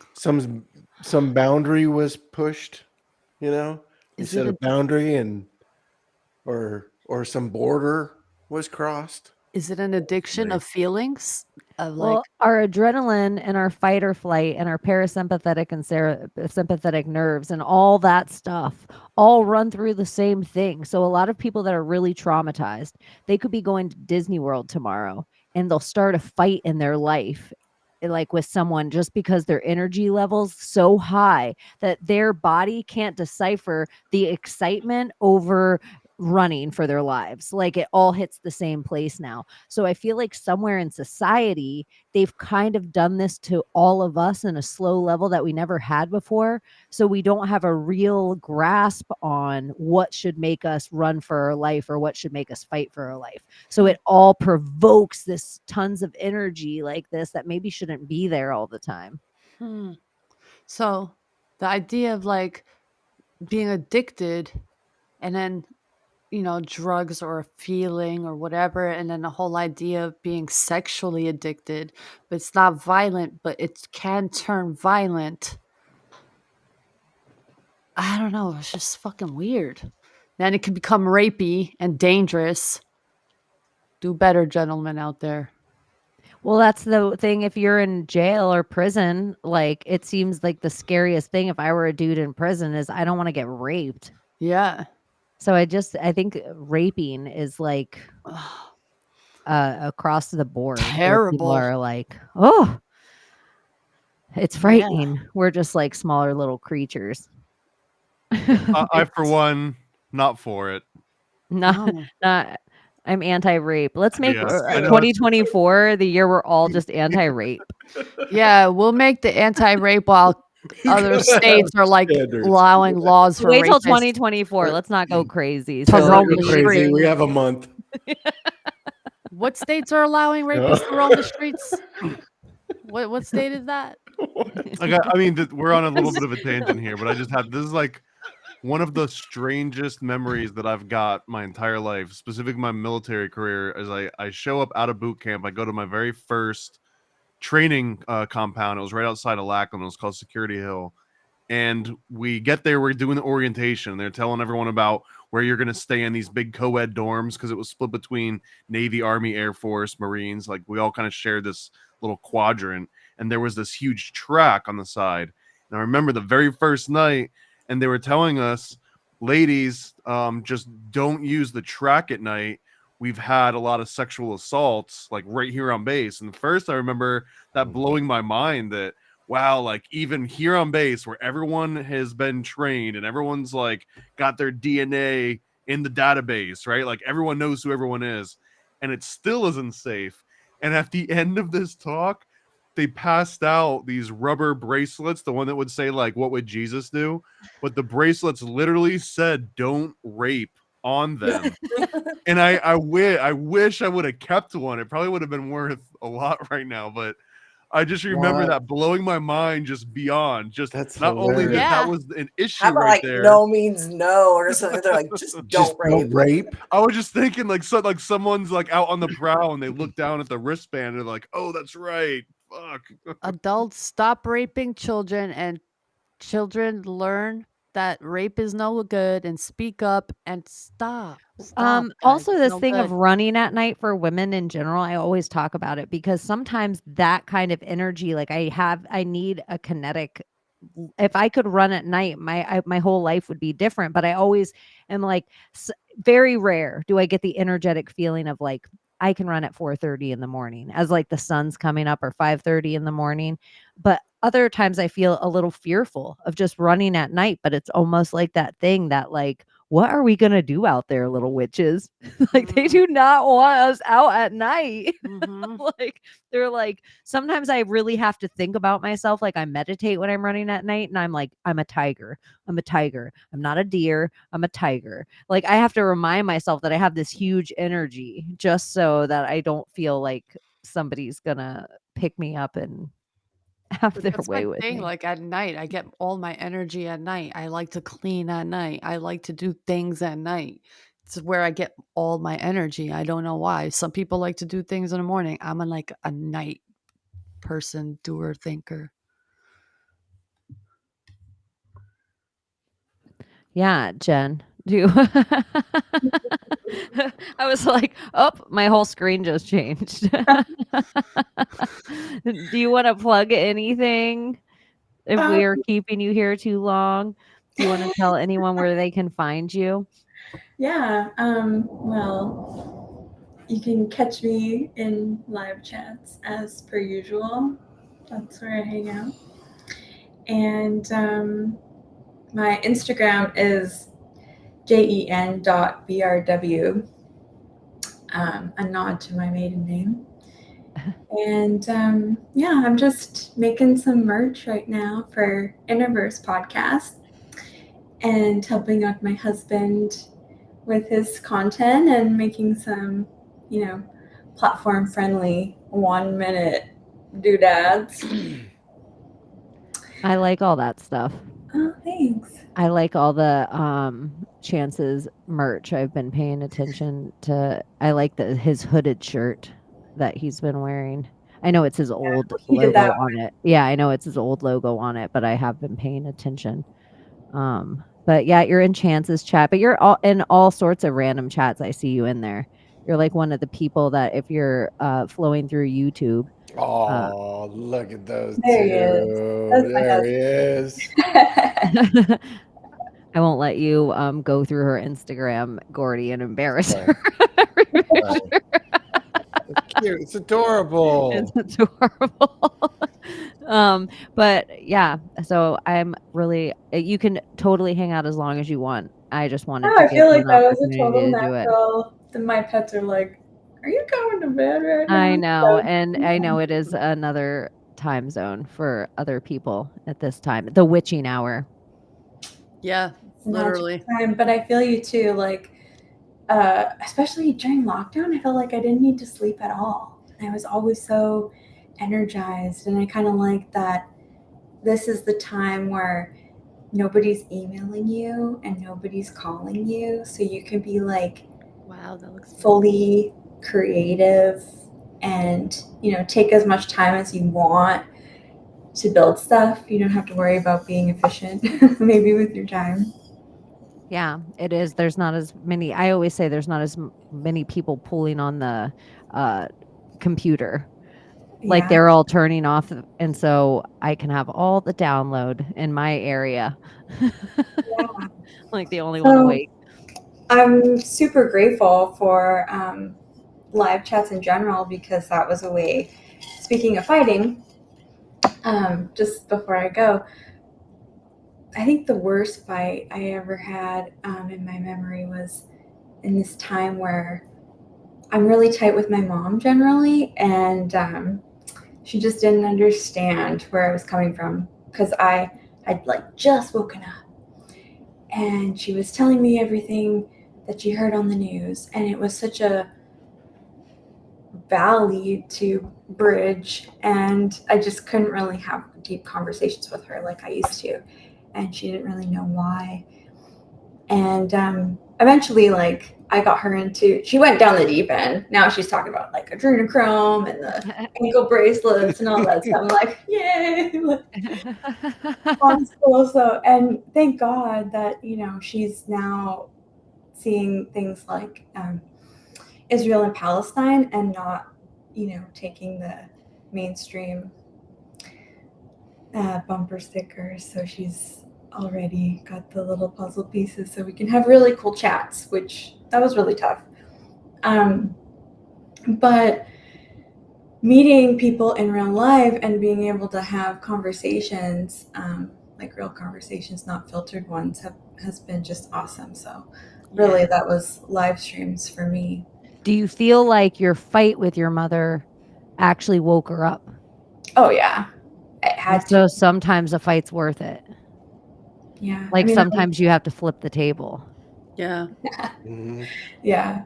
And now, like, I'm so grateful I did. Like, there's a lot of other family members that kind of where you're planting seeds, and it's maybe they're holding on, but I have faith that the people that you had really awesome chats with in the basement, like smoking weed, and maybe they're not here with us just yet, that I have faith they'll come around. I do too. There's more people now than ever before. Yeah. Every day I hear new people waking up to all different levels of things, and it's like they're like, COVID is crazy, but they're still like all on board with the real story of 9/11. And you're like, oh, you don't even want to tell them too much. You just want to be like, talk to me in a year. Yeah. You already hear what's coming out of their mouth, and you're like, oh, you're not going to be able to, you're just going to be up all night looking up things because you end up with this crazy amount of energy when you're addicted to finding like answers to something. Okay, so this is not related to fighting, but it's a question I'd love to know. It's my favorite. Okay. My favorite question to ask people. So, like, round table, if it's not too pedestrian of me to ask. But I was asking people at the Bear Festival, and this was so cool because it's like, what was your gateway drug? Like, what was your gateway conspiracy into the awakening or down the rabbit hole, if you remember? 9/11. Santa Claus. Right? I like, if you really think back, like Mine was the Inquirer. And like those magazines, I started to be like, these are all real, but everybody says these are the fake magazines. How old were you? I grew up with them my whole life on the T and everything that would be in those magazines. Like a year, 2 years, 3 years, 4 years, sometimes a decade. Sometimes now we're sitting here now and I'm like, I read this in a poop paper however long ago. Like it's those, they're always loop-de-loops. Hollywood's been my first conspiracy. I wonder. I don't know. Yeah, Mine I was don't know 9/11. how early it was because, I mean, It woke me up to the government being like, first whoa, year, you know? the government's actually evil. Like, I want to know how evil, like, who controls the government? Like, who are these people? Like, my mind just started everywhere. Sociopaths who hire other sociopaths. Yeah, dude. Coast to Coast was big back in the day. Coast to Coast AM. Yeah, with George Nor. Well, it turned into George Norrie, but with Art Bell. When Art Bell was back in the day, like that was the shit. Like we thought we were getting real story. It kind of turns out, and then Clear Channel comes in, and George Norrie takes the over, and I'm not sure if we can trust that, but you know, Abby, what was I yours? appreciate it. The moon landing. Hmm. It was First- just the stupidest shit ever. And then I was like, how did we all buy this? And then when I realized it was a lie, I'm like, why would they lie about this? What the fuck what's going on? And then, it just makes you question everything. It made me question everything. I wanted to shout out real quick, if you for Black Friday, for White Friday sale, if you go to projectchaney.com and you use the code SSBF, SSGGBF, so Secret Society, Good Guy, Best Friend, you'll get 17% off if you order 333. it. So I keep forgetting. I've had the code all week and I keep forgetting to like shout it out. So SSGGBF, you'll get 17% off if you order anything. And that Mary design from last week is up too, because some of the girls like that more I than the love black that. and white one. They were Yeah, like, the black and white one's too harsh. So I was like, okay, I'll put up the Mary with the roses. I love it. So that's up there too. Thomas, what was yours? Was it Santa Claus? Santa, maybe Dare. A little more serious would be the Dare program. I just remember there was one week in particular where they just like villainized cigarettes, and my dad had smoked my entire life, and I just remember them like talking about it so bad, and I was like, well, my dad can't be that bad, so what about all these other things that you guys just spent 2 weeks talking to me about? Maybe that stuff's not so bad. And then that was probably a big one. Okay, I'm glad you brought that up, actually, because we were talking about this other day, weren't we? About Dare. I feel like it showed us PCP, like drugs we would have never seen in our whole lives. Okay, so the whole Dare program, if what happened was I got asked in high school to go back and talk to these little kids doing the Dare program in 5th grade, right? And at this time, I'm a total stoner. And I'm like, yeah, sure, whatever. I go tell them not to do drugs, no big deal, right? So I am going into these classrooms, and these little kids are going, Abby, like, what happens? I mean, have you ever had somebody ask you, like sit there and tell you, take these drugs, what do you do? And I'm like, first of all, ain't nobody gonna be giving you their drugs. They ain't gonna tell you to take their drugs. And I'm like, so they never asked me to come back and do this again. But I was got because I was like, okay, I remember this. They're like, use the cold shoulder method. Who's gonna sit there and pressure a little kid to take drugs? Nobody. Drugs. They're not gonna do that. And so, like, it was so wild to me that I went through this brainwashing, and then I was supposed to be a part of it, and I couldn't even lie to them. It was almost a way to just open up there's bad adults out there, and if anyone tries to do this, here's the trusted adults. It kind of gave you it was like the panic red hand on the outside of people's houses for a while, that they were like, if you need a safe place, you can go to the houses with the sticker with the red hand on it, and it'll be a safe place for kids. But really all you were doing was telling pedophiles that this kid had no adult to go to. I dare you not to do drugs. I know. I double dare you not to do Dare drugs. you. The fuck is that? I double dog dare you not to do drugs. That's what the fucking dare. Like, really? Oh my God. They're clever. They're clever motherfuckers, let me tell you.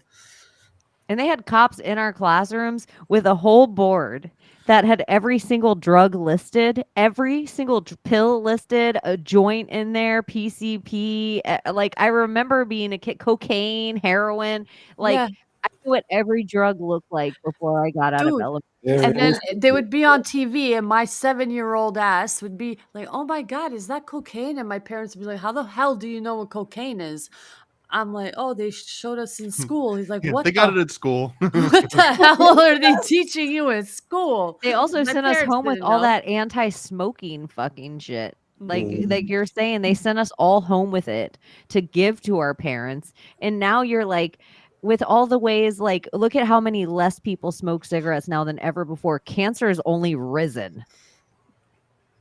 So you almost, and cold sure have risen, and all these other weird vaccines. So you're almost like, maybe the cigarettes are the Lee Harvey Oswald of cancer. Well, I remember too that What- our police officer that was in charge of the DARE program was a huge dick. Oh no, I think it was a chick, but like no one liked her. Like she was Dick. mean. So there was almost this Girl cops aspect always of suck. like a mean To the girl person's telling you not professors. to do this, and now I want to do it. Well, listen, Right. my uncle, okay, he lived till like he was like, I guess 92, 3-4 packs a day, no cancer in his body, no cancer. I mean, for I don't know how many years, at least 4 packs a day. Is this a causing My cancer great grandmother, thing? who lived the longest, smoked cigarettes until the day she died. Yeah, Like drank and smoked. Like yeah. So, did you guys ever watch that X-Files episode where the guy who sits there and smokes what is the Canadian Marlboros called, Jenny? Do you know?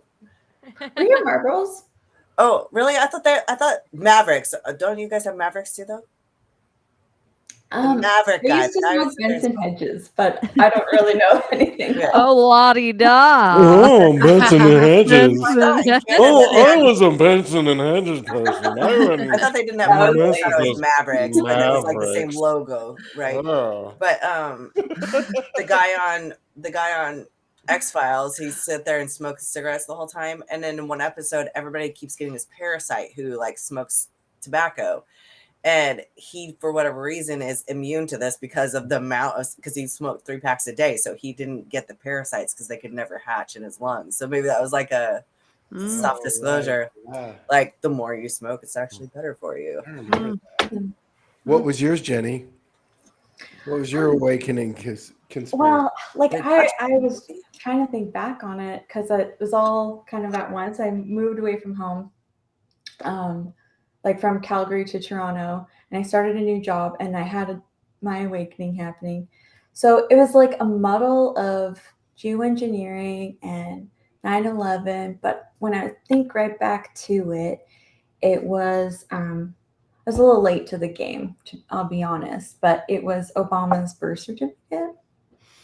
That's a good one. Because my boyfriend at the time was like, hey, you're a designer. Can you check this out? There's all this stuff online, people talking about there's layers or something. And I'm like, oh, there's layers? What? It's a scan document and there's layers? Okay. So we download it and I open it up in Illustrator and I see the layers. And that just got me questioning, because if it's a scanned document, it's like, there wouldn't be these weird, I don't know if anyone's looked at it, but Overlays. it just was like, wait, what? Like, so it just got me questioning, like, did they want us to see these? Was it a rush job? What was the deal? So that was kind of it. I remember then watching Architects and Engineers for 9/11 Truth, and I thought that was just a great video. And I was at the point where you just want to like stand on top of the roof and tell everybody you love what's going on. And I went to a wedding and we rented this like house, some of my friends and I, and we were drinking, and it's the night before the wedding. And I'm like, okay, guys, like, let's watch Architects and Engineers for 9/11. Vacated the premises. And oh yeah, that kind of started this whole path of me losing some of my friends. But lessons learned. You can't just push people into that kind of stuff. So I remember Yeah. one of those, like, hey, everyone, let's watch this 8-hour documentary on the Federal Reserve. And it's like, wait, where did everybody go? What? it's really good. Well, like, after it's over, we'll hit play again in case we missed anything. I know I was Money passing out Masters. Obama I actually deception. legit tried to. Like to my liberal friends, I had Obama deception CD DVDs, and I was like, Nice. "Why? What is your guys' big deal about watching this?" Like, I really naively didn't get that it was like, "Oh, this is a whole one side versus that side thing." Like, I still, because I'm like, "Oh, you guys didn't see like loose change and all that other stuff. That wasn't about him at all. Like, that was the whole other side." Like, I felt like we were at a place we could talk about this side now. Oh Mhm. no. Oh, My no, we're favorite movie to tell people to watch and then hear back from them is They Live. Oh yeah. Yeah. Classic. They're like, that was a crazy movie. Do you think that the earth is really like that? I'm like, you don't want to know what I know or what I believe. Like, you really don't. But what do you think about the movie? It's crazy. Oh my God, it's so fucking crazy. Imagine you have sunglasses that you could actually do that. Imagine. There probably is. There is. Mm-hmm. There's all of it. Mm-hmm. Sounds it. It's all way Are we there. fighting some kind of vril? From the beginning of time. Yeah. Are we fighting the vril, y'all? The vampires? All right, you guys. Do you have anything else? Do you have anything you want to plug or drop or tell people to look out for? Anything coming up? Nada. No. Okay. Well, if that's the case, I'm an auntie. That's the only thing. oh, that's a big deal. Yeah. This is anti-Black Friday, so Yeah. don't go and buy anything. Don't Oh, shop. yeah. Don't shop. Stay home. Don't spend your Don't. money. Go Don't. through your freezer. You're You buying have all that stuff. Secret that- Society of Good Guys merch. Then spend your money. Yes. Yeah, buy that for yourself. You don't even have to save it for a present. You could just get that for somebody and give it to them just because. You don't have to give it to them because it's Nimrod Day. Mhm. I don't know what day it is, really. I know there's so many things about Christmas, like Ishtar Baby Giving Day. Thanks. I don't know what day it is. Thanks, everyone in the chat. You guys are freaking awesome, by the way. Yeah, Yeah. the chat is incredible, and All thank you night guys for tonight. hanging out. They were on fire. Yeah, but thanks for coming to our white party. We hope it was better than Diddy's. Genji, thanks for hanging out. 100% And- less rape than a Diddy party. Thanks for having Oh, me. Less way better. 100% less rape than a Diddy party.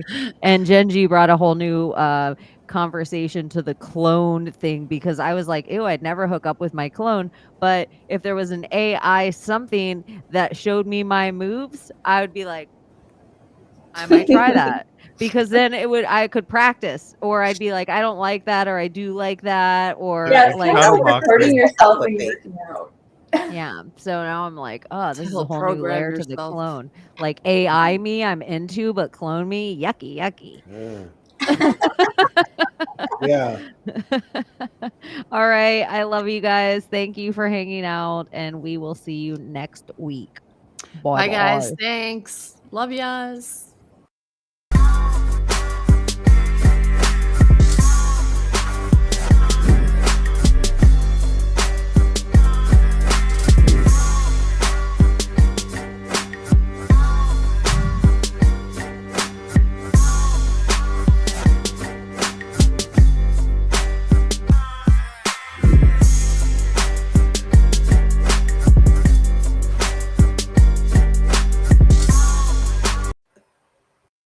Pussy now this morning. Oh, mommy, I got my pussy. Please run to me and let me see. Oh, she's a bunny, y'all. She's a bunny this morning. Come here, bunny girl. Come here, bunny girl. Oh, I'm so